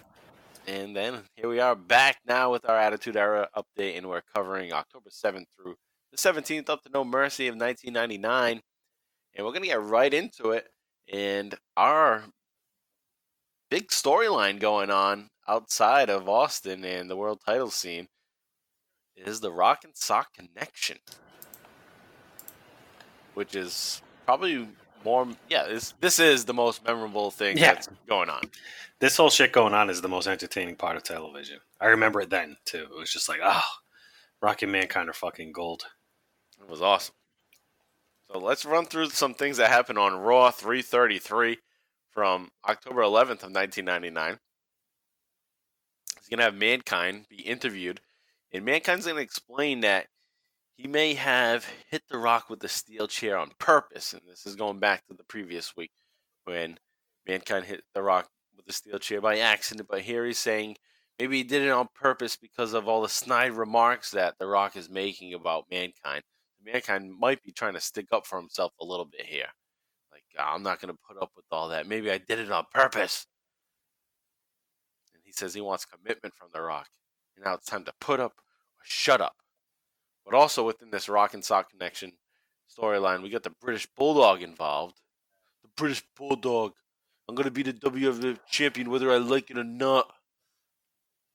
So, backstage, there's a... Does he say... Cause I was thinking about that because I didn't go back and... I listened to it, but as I was listening, it sounded like he doesn't even say W. He just says champion. He might just say champion. I was just making a joke anyway because that line that I said, whether I like it or not, goes back to at SummerSlam 1992, where they're... Oh, yeah, the kid. Yeah, the kid. British Bulldog's going to win, whether he likes it or not. Well, yeah, yep. Oh, it's funny you remember that, too. Awesome. All right, so Bulldog says he has no idea why all these Bulldogs are backstage shitting all over the place. And then we go on further, and you got Mankind and The Rock. And this is damn funny, I think, is JR's on the phone with The Rock. And Mankind is backstage waiting for The Rock. And The Rock is in his limo. He's going to be there soon. Actually, no, that's not the one I thought was funny. Whatever the fuck. Anyway, so the Rock, Rock's on the phone, and Mankind's backstage waiting for him. And Val Venus and Bulldog are going to attack Mankind while Mankind's waiting for the Rock. And then we get the Rock. He's backstage. He's going to cut a great promo as usual. Rock says... This the one with Kevin Kelly, right?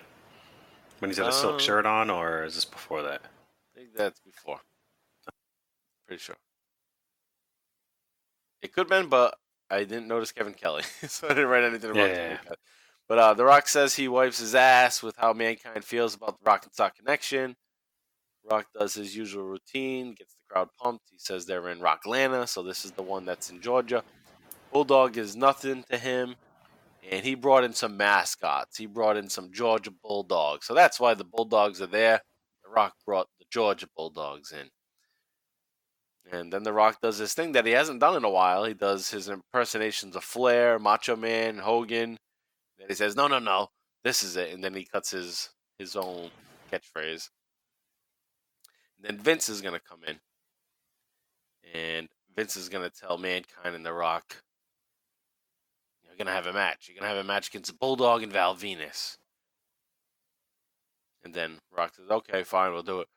And he says, we're going to win this one for the scooper. So there's going to be a pooper scoop. So we're getting into the shit here. And The Rock is going to make Mankind pick up some dog shit, apparently. Yeah. So, was it like a shovel he's got? Yeah, it gives him some...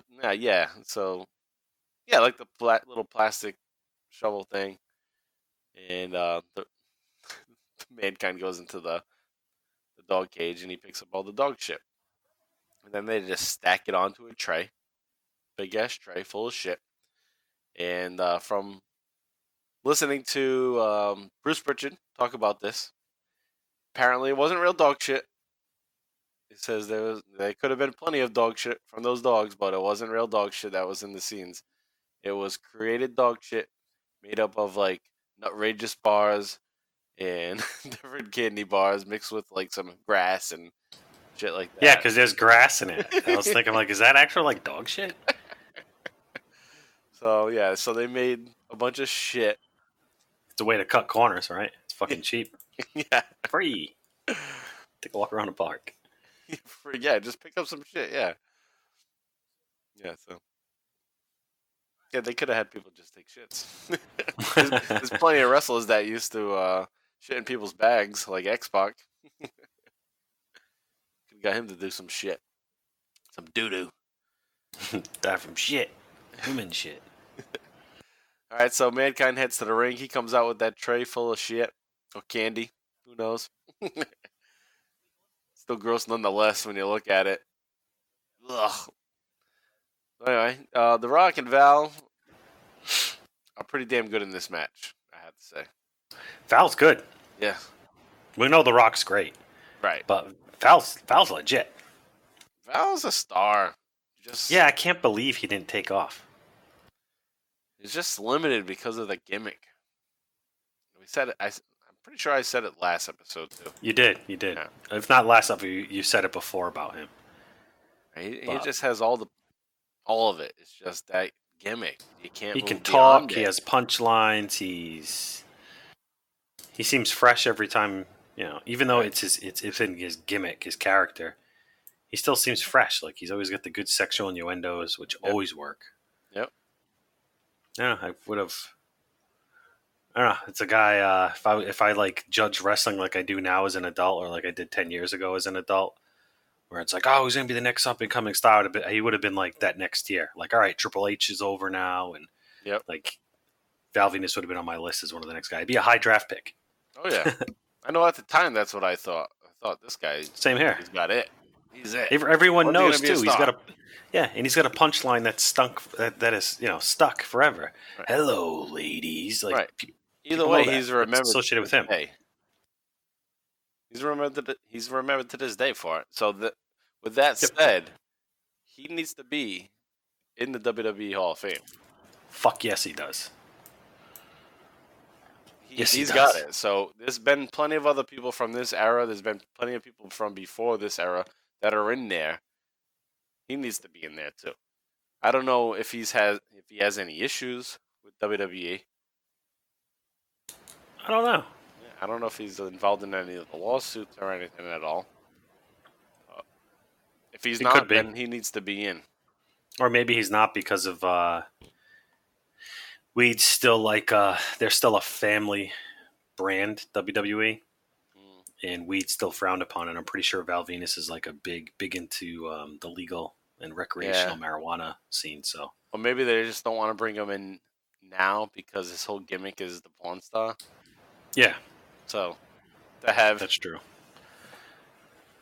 Yeah, so if they were gonna have him be on the show, then he wouldn't, like on the Hall of Fame show, then he wouldn't be able to do his jokes and shit. I would just fucking hate society. It's one of the reasons why I fucking hate people. You can't say anything around them. Everyone's so fucking sensitive. People, right? But here's the thing: it's the people with the smallest voice that are the loudest, though. Right. Like they're the fucking minority. The people that are like bitches, social justice warriors, and all these fucking assholes, they're legit the minority. That's not the majority of people. Right. But it's always the minority that somehow has the fucking largest voice. Not the minority in terms of... Right. Obviously, not skin color, race and shit. Yeah, I'm talking like the minority as far as that opinion. The people that are bitches are minorities. In belief on that particular social, like fucking just social dumb social justice. issues. Yeah. I'm not talking racism and all that. Yeah. Like that's fucking different. You're comparing apples and oranges there, in my opinion. I know that. Like you're talking about like fucking porn. Porn fucking, he's a porn character. What's the big fucking deal? Yeah. Like everyone watches porn. People that fucking hate it watch porn. Right. People that lie. Yeah, like get the fuck out of here. Or you hate it. It's like what's so fucking bad about it? You do it. Yeah, no shit. You might learn something. Yeah, like what the fuck? Or it might prevent you from cheating. Yeah, because it's fucking private parts and shit. Fucking we all have them. If you didn't fucking teach kids at such a young age that it was like a fucking bad thing to talk about them, people wouldn't be so fucking retarded. Shouldn't use that word. We'll have to fix that. But people wouldn't be so sensitive to it, you know? Right. It's like you can't talk about that. You can't even talk about fucking like sexual health in school. Like it's crazy. Yeah, you should be able to. I don't know what the problem is. That fuck. All right, so anyway, anyhow, enough of that rant. Let's get back to this Bulldog and Venus, Rock and Mankind. So, like, yeah, what we were getting to there, anyway, is that Val Venus and The Rock have some good chemistry in there, and we've seen it before in the match that they had, and we're seeing it here again. So, the big spot though is Mankind goes for Mr. Rocco down Val Venus's trunks. Yeah. Which he called him out on last week's episode. Yeah. He's like, yeah, right. He wanted him. He's like, I want that, Mr. Rocco. I'm going to go down your pants. So Bulldog knocks Mankind down. They have a fight outside of the ring. Val hits The Rock with the chair. Mankind chases Val with Mr. Sacco. They run up to the ramp, so they're gone. Rock and Bulldog continue to go at it. The Rock's going to grab the tray of dog shit, puts it in the center of the ring. Bulldog gets rock bottom into the dog shit. And Hebner's selling it, holding his nose. Maybe one good thing there with Hebner. Yeah. I'm surprised he didn't go in and grab a Nutrageous. That would have been funny. The Rock starts the people's elbow, but doesn't do it because he knows that the way he's going to land, he'd get shit on him. So on he the stops. shit, yeah. So there's no finish to this match, and The Rock walks off as his music plays. So pretty cool spot there. And then on SmackDown, the Rock and Sock story continues on with Mankind and Vince McMahon. And Mankind wants Vince to give him another match with The Rock as his tag team partner. And Vince says, all right, I'll do it, but I'm pretty sure The Rock doesn't want to be a partner. Yeah. Like, whatever. Yeah, whatever, fine. The Rock's pissed. He doesn't want to be a partner. You guys make money, but... Yep. And I love how Mankind goes running to Rock later. He's like, Vince said we should be partners again. He's like, you said that? I don't believe it. And then Stevie Richards is he's trying to be Mankind's friend. So it's funny, the dynamic. It's like Mankind's trying to be Rock's friend. and Stevie Richards is trying to be Mankind's friend, and Mankind's giving Stevie Richards the Rock treatment that the Rock's giving him. Yeah. It's funny. Oh, that's great. So, also, meanwhile, Stevie Richards is pretending to be Dude Love. That's his gimmick right now, is he's the new Dude Love. And Mankind's like, okay, yeah, you can do that, fine. And actually, he's not that bad about, like, hey, you can't be my gimmick. Whereas The Rock is like, stop using my lines. Stop trying to steal my gimmicks. Yeah, definitely different approach. Right. Mankind's a little nicer, but he's still like, you're not my best friend. The Rock's my best friend. So you have that going on. Mankind. I think Mankind, though, he's supposed to be mad. He should be mad at The Rock. And this should be building to a Rock-Mankind feud, right? Yep. You would think, big blow off, like, all right, Mankind's not going to take it anymore. He's going to turn on The Rock because The Rock's throwing his gifts away and just leading him along. He's a complete dickhead. Right, he's just an asshole to him. So this should make Mankind. It's like this guy looks up to him, right? You know, putting him on a pedestal, just trying to be a good friend. Yep. It's very courteous, nice, treats Rock with respect. Especially Rock's just like, fuck off. Yeah, exactly. Alright, so you get a match though. You get Val Venus against Stevie Richards, Dude Love, and Dude Love gets that match, and he asks for Mankind's blessing at first, and Mankind's like, all right, fine, Val Venus is gonna kick your ass, but fine, go ahead, do it. So Val Venus wins easily with the money shot, and after the match, he puts Mr. Rocco on, and then grabs Stevie Richards' balls and squeezes them down to the mat. So, hey, back in 1999, they're squeezing balls and dicks, not unlike today, 2020, with Joey Ryan, and people squeezing his balls. Yeah. But the difference is, the balls aren't doing a suplex. Somebody. Yeah. Hey, that Joey Ryan shit don't bother me. People get so fucking bent about I know. that. Yep. Like, dude, it's entertainment. It's on the indie fucking scene, dude. Right. It's not mainstream. Even if it was mainstream, who gives a fuck? If it's entertaining, I don't know. I think it's entertaining. It's probably played out now. If it was on TV, it wouldn't be as good because it'd be played out. You'd see it all the time. Yeah. Well, whereas in indie shows, it's like you look forward to it. It's like, all right, he's gonna be here. Yeah, that's that one spot. Yeah, it's like, oh, if he was in our hometown or whatever, he's at the show. All right, fuck it, whatever. See the damn thing. It's just fucking wrestling. There's been plenty of other stupid shit, and we're talking about some of it. You know, Bulldog just got slammed into a pile of shit, dog shit, with Bulldogs, and now we had it just here. Val Venus squeezing Stevie Richards' dick and his balls with the sock that has the Rock on it. So, what gives? Yeah. All right, anyway. British Bulldog bitches about Triple H being too sick to defend his title. He wants a title shot, and he's sick of the Brahma bull crap, and he says he's one step closer to that title shot. And in the main event here on this SmackDown, you're going to get the New Age Outlaws against the Rock and Sock Connection. The Rock didn't know he was going for the titles, but Mankind did. And Mankind was all excited, like, yeah, we're going to get the titles back. And this was something that obviously the Rock didn't want. He's like, okay, we'll do one more match, but if you won this match, now they're going to be the champs together again.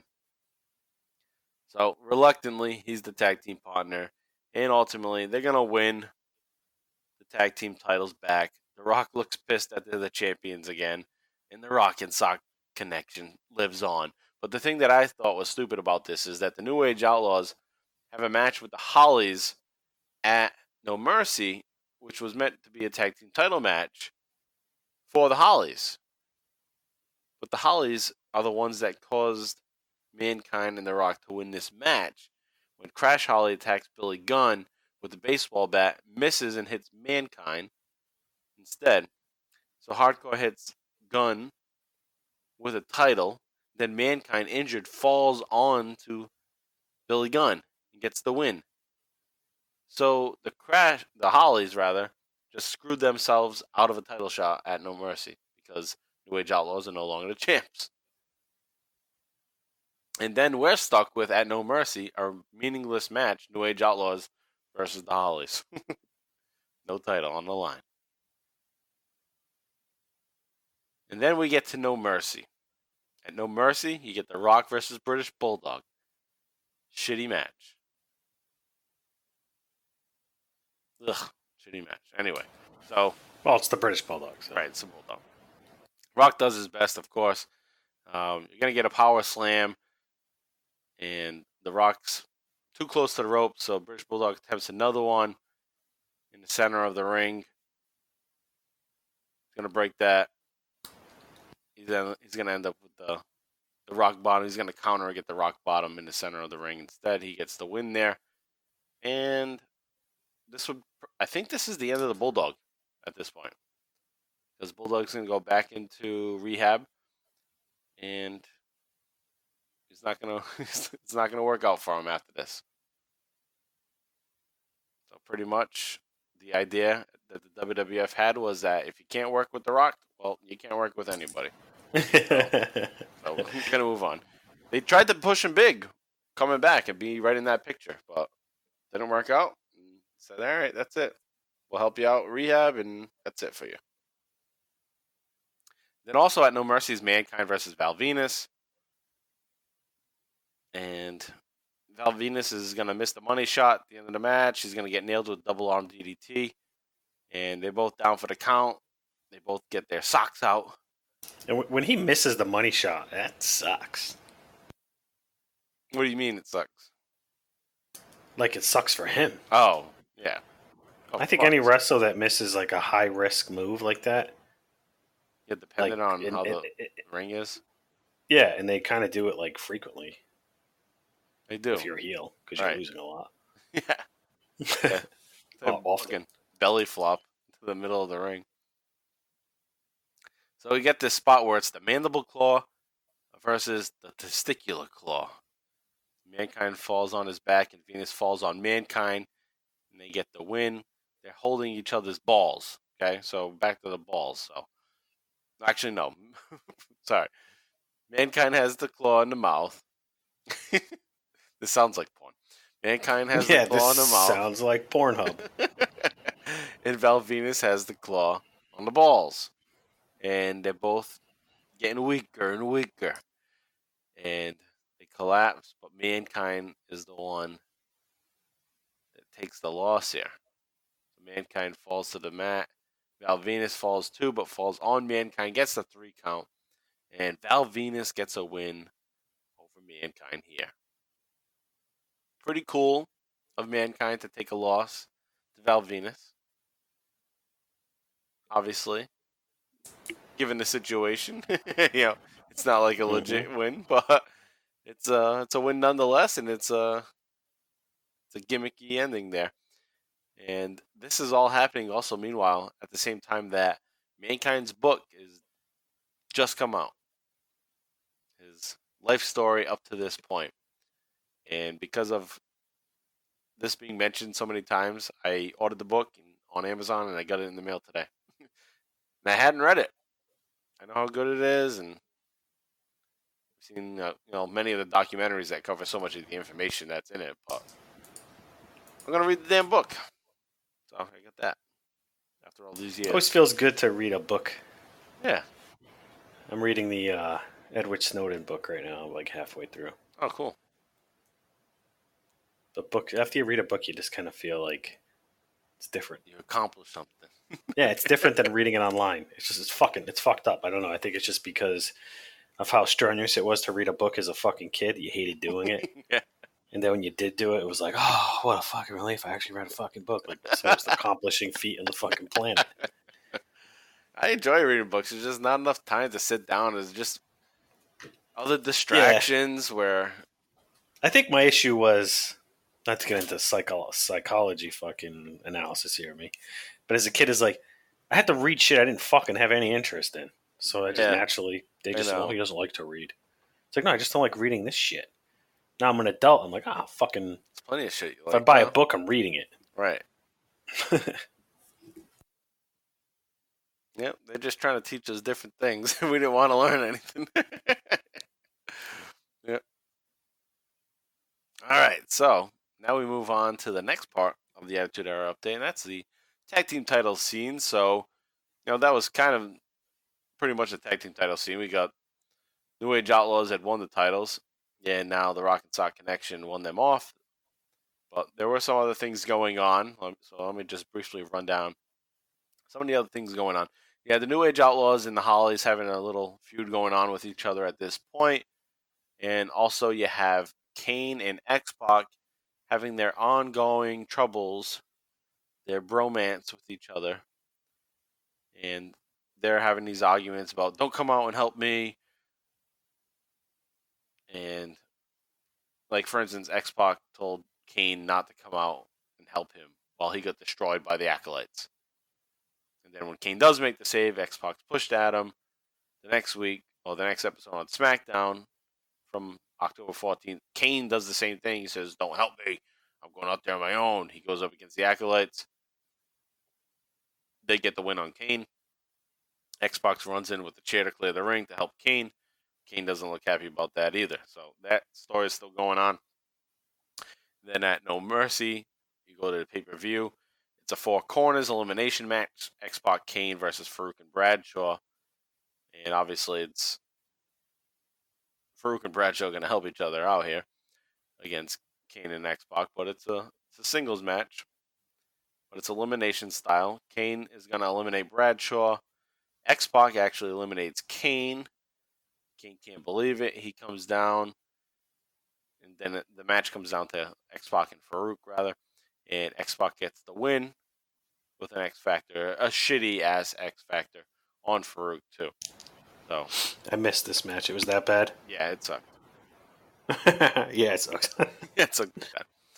But, the surprising thing was there is that, I guess surprising thing, what they're building to is that X-Pac pinned Kane. Oh, my God. So that was the big deal in that match. Also, within this tag team title scene at No Mercy was that non-title match because the New Age Outlaws just lost the titles. So now you just got stuck with this match. Outlaws versus the Holly Cousins. And there's really nothing more to say about this because the Hollies screwed themselves out of a chance at a title. And so this is just basically a grudge match. Ref calls for a DQ after Gunn hits the Famouser on a steel chair.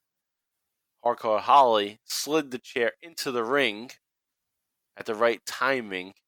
Billy Gunn grabbed it and did a Famouser.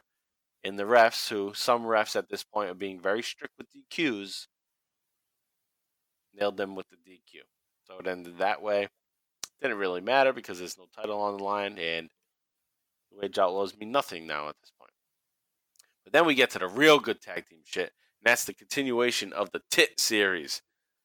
The Terry Invitational Tournament or Tag Team Series, whatever it's called. And on Raw 333 from October 11th, it's match number 4 between Edge and Christian and the Hardys. Edge and Christian are up 2-1 at this point. Really good match, as all these matches really are. They're all pretty damn solid. These guys are all over the place, but they end up getting double DQ'd, so this match doesn't really count in the series. So they're going to have a rematch. Okay, so I guess that would be match number 4 again, but it's really match number 5 on SmackDown October 14th. So Edge and Christian are watching a video in the back of Terry with $100 bills covering her body. So the Hardy Boys are going to take advantage of Edge and Christian being distracted by all that Terry Reynolds there is there. And the Hardy Boys jump them backstage. And the Hardys will win this match, actually. And they're going to tie it up, of course. So it's now 2-2. And you're going to get the rubber match at No Mercy. So cool little story. I like when they do this every once in a while, is have a series of matches building to, or what ends up building to the pay-per-view. So that's how it worked out here. And this was one of the really good matches in the series, but not going to be better than the No Mercy match, which is definitely a match you need to go back and watch. It's a ladder match. It's the first tag team ladder match in WWF. So you need to check it out just for that. And you probably have already checked it out, but check it out again. So going back and watching this, you got to be thinking automatically, wow, because you already know what Edge and Christian and the Hardys become. and all the great matches they have. But here it is, the first time they're in a ladder match with each other. And hell of a match, of course. Whoever wins this match gets the services of Terry, gets $100,000. And the Hardy Boys win the match. They get Terry. Hey, what's that whistling over there? You hear whistling? I don't hear any whistling. Maybe it might be a nose. I don't know. You hear whistling? Yeah. I don't think I'm breathing like a fucking fat piece of shit. And when I do, I don't whistle. Do you still hear it? No. All right, let's get back to the action. So the Hardy Boys win the match, and they're going to get Terry. So that means Gangrel is going to be out of the picture here. And that was an awesome match. Dave Meltzer will call this the match of the year in America. It's going to be 4.5 stars. And I totally agree with the 4.5 stars. I don't know about match of the year in America, but it probably is because we've watched most of WWF up to this point in 99, and this is one of the better matches. And I can't imagine WCW was putting on that many good matches in 1999. So it might be right up there as being one of the best matches of the year. And it's also considered to be one of the best pay-per-views of the year, too, is No Mercy. And this match, along with the main event match we talked about earlier with Triple H and Stone Cold, really make this a good card. So, hell of a good match there. And even the next match that I would say is like the third best on the card, which is kind of a shit show match, but I kind of enjoyed it. And that has to do with Jeff Jarrett and Chyna. And they're going to have their match at No Mercy. And Jeff Jarrett's contract ended the day before this. And he didn't resign, but he negotiated a one-night deal to do this pay-per-view and put Chyna over. And I was surprised they didn't turn him down.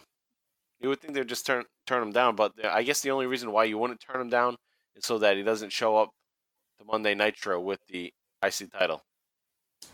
Yeah, good call. Otherwise, I think they could have. I mean, I thought this was a great television. The lead up to this, and the build, I thought it was actually one of the more underrated feuds of the Attitude Era, based on what we've covered thus far. I agree. But yeah, so it also would have been anticlimactic if he left, and there was no finish to payoff. It. Yeah, right. There wasn't. It wouldn't have been the right payoff.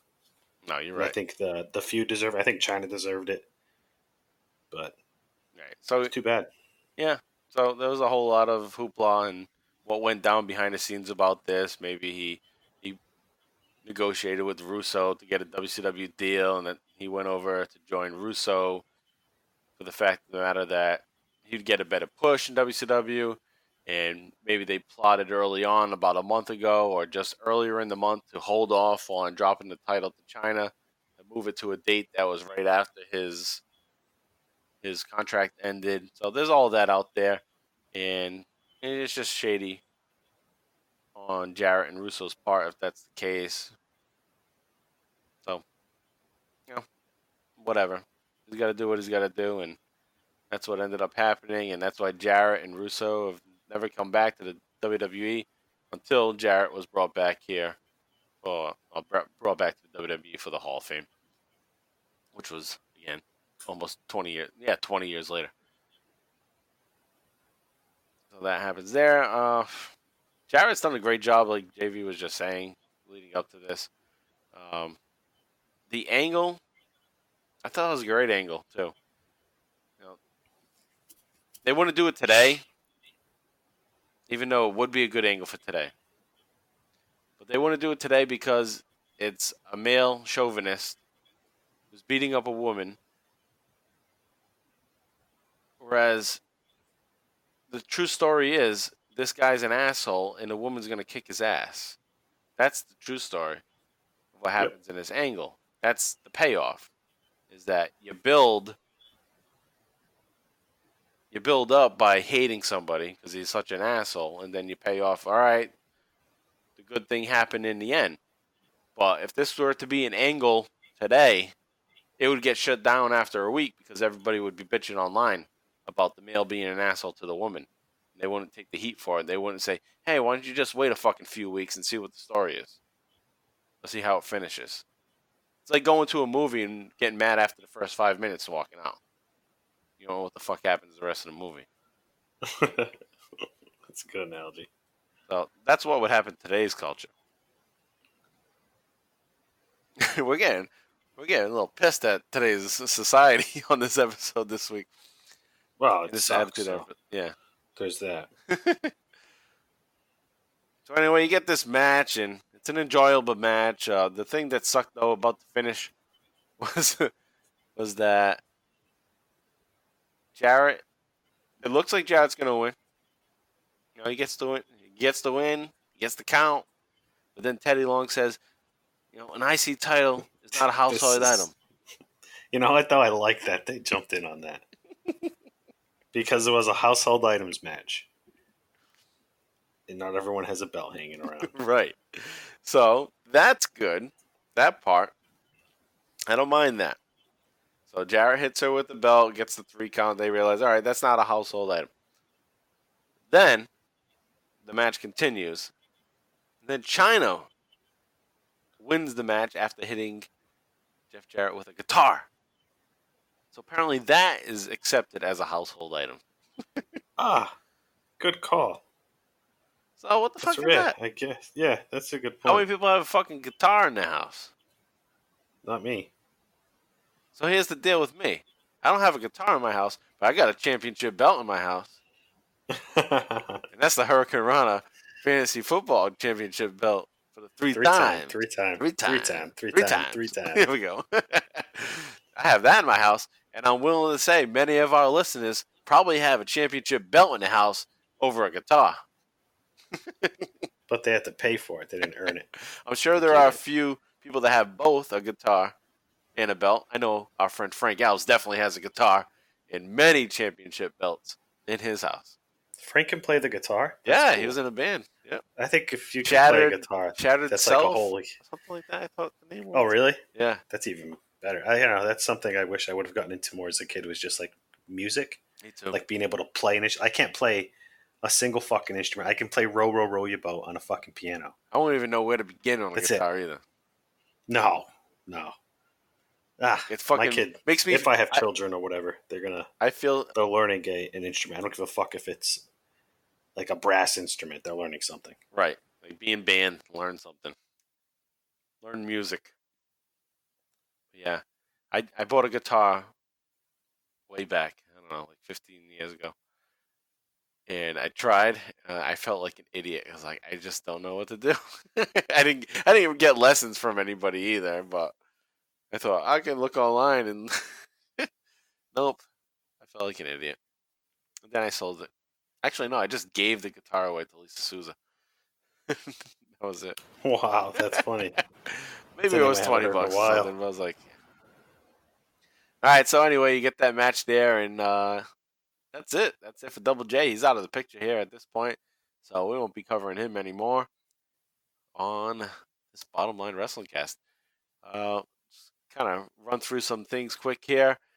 Other storylines going on is you got Chris Jericho and Curtis Hughes. They're going to split, and Howard Finkel is going to be pawned off to Curtis Hughes. So Jericho's going to take Howard Finkel. This was funny. Or Harold Finkel. So he's yours now. And Fink thinks he's going to be with Jericho still because Fink helps Jericho in a match against Curtis Hughes. And then Jericho says, all right, you can go with Curtis Hughes. And Curtis Hughes is like all happy about it. Like, you're mine now. Like he's going to butt fuck him or something. So you got that. And then we move on to the Big Show. This storyline kind of sucks. And it's unfortunate, Big Show's father passed away a couple of years before this, or a year and a half before. But this storyline is that Big Show's father has cancer. Fucking cancer. How can you have a storyline with that? But anyway, that's the storyline in 1999. Big Bossman says he doesn't give a shit about it. I don't have an issue with that. No? I mean, because they fucking do it on TV. Dramas and shit. I don't know. That's a good point, too. That's the thing. If you start Right. I know. It's tough well, to go. not you, but I'm just saying WWE in general, like wrestling as a fucking form of entertainment. Right. It's Right. It's when just a you drama. cater to the fucking people that are like. It's like, well, you're telling me it's not real, so when I go and do shit, all of a sudden it hits home like it's real. Like, fucking pick one or the other. I guess the only argument could be is how seriously are they taking it with the things that they do in the storyline. Then they're gonna have.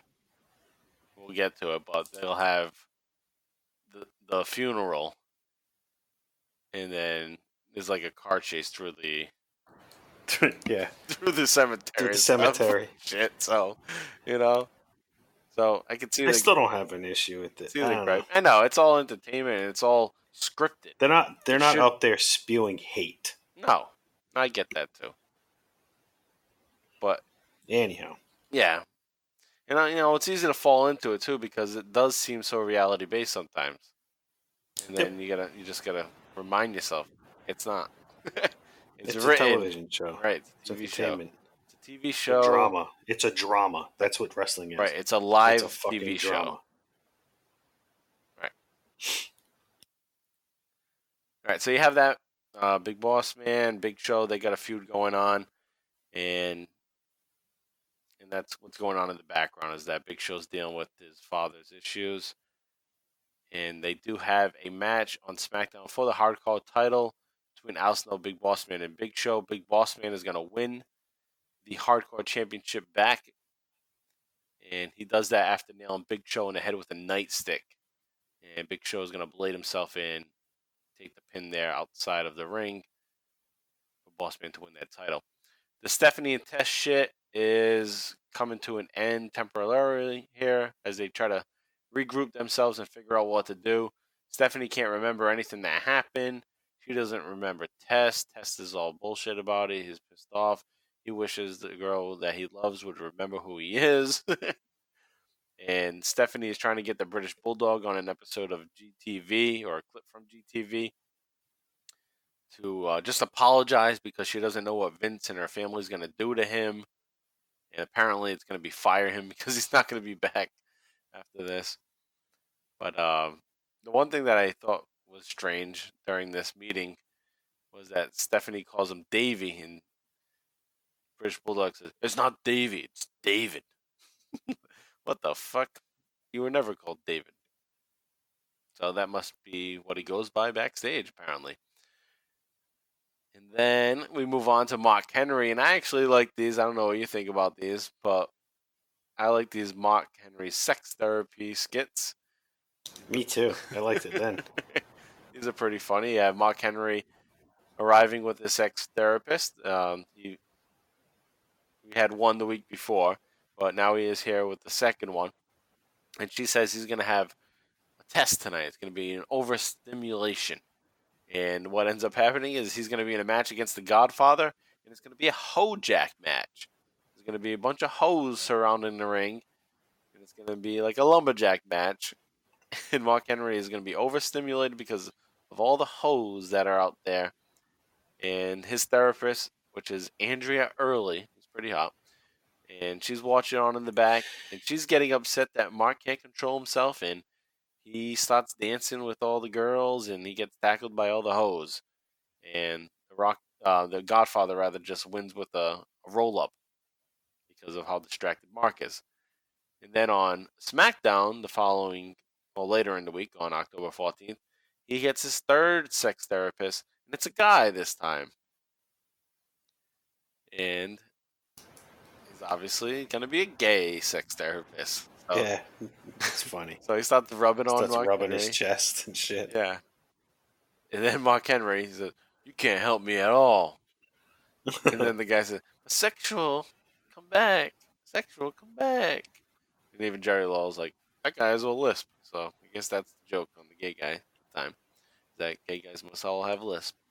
So I thought, shit, right? Well, that's a stereotype, right? Big time. So I thought, though, what would have been a great thing to do here is that because of the whole story being Mark Henry is addicted to sex, is that you have him be turned on still. because he's getting attention. He's addicted to sex, so he doesn't even care where it's coming from. So you kind of tease like Mark Henry being turned on a little bit by it, but maybe storming off after he realizes I'm not supposed to be turned on. Then he leaves. He just shows like he's still addicted to sex. Yep. Doesn't matter. That would be my writing, my little technique into that. But still good nonetheless. Still funny. Mark Henry he's great in everything he does. I think, in the past year or so, ever since he came back. And I think that concludes much of the things here. I do have some things about the Godfather, but actually, damn, there is one funny part with the Godfather. Godfather does a match with Midian on SmackDown from October 14th, and Godfather is going to give the offer like he always does. You want to wrestle me, or do you want the hose? So Midian says, I don't do hose, but you got any farm animals? The Godfather's like, what? And then just kicks his ass because he can't believe what he just said to him. And then Viscera is going to attack the Godfather after that. And then Godfather has another match with Midian at No Mercy, which made no sense to me because I thought he would have a match with Viscera since Viscera just kicked his ass the days before. But they went with that again. And then I had the realization, which I don't know why I didn't think of this before, is that Viscera is just a fucking giant Morpheus from the Matrix. That's great. He's got the shades, he's got the hair, and he's got the big black jacket. He's just fucking giant Morpheus. And it's 1999, so that's the Matrix year. That's when Matrix came out. So he's fucking giant Morpheus. And then the last part, as we wrap things up here, is the women's title. Ivory versus Fabulous Moolah at No Mercy. Fabulous Moolah is going to fucking win the WWF Women's Championship at 72 years old. And when she first won it was back in 1956. So 43 years prior to this, that's when she won her first title. And then she's going to become the oldest women's champion here. Obviously, the match sucks, but it's still crazy to see how much Mae Young and Moolah could do in the ring, taking bumps and shit. Yeah, I remember being amazed that these women were still just doing what around. they were doing. The fact they were moving In the 70s. Yeah, and they had dropped energy on their after ass. to like participate in like a pseudo match. Right. Even after walking down that long ass aisle and being old. Oh man, that's crazy. All right, so that's going to wrap up our Attitude Era update. Wrapping up with No Mercy of 1999. And we're going to continue on to October into November. But then we're getting close to Survivor Series. So within the next 2 weeks, we're going to get to the end of Austin for almost a year. So that's coming up within the next couple of weeks. So next week on episode 60, we will be getting to the rest of October. Actually, it is just the rest of October. We'll wrap that up. And then on episode 61, we'll get into finishing up Austin's time in November, leading up to the Survivor Series, where he's going to get hit by a car in the parking lot. Somebody did it for The Rock. About to build to that. All right, so let's wrap things up here. There are no house show rundown, as Austin is not doing shit on the house shows during this time period.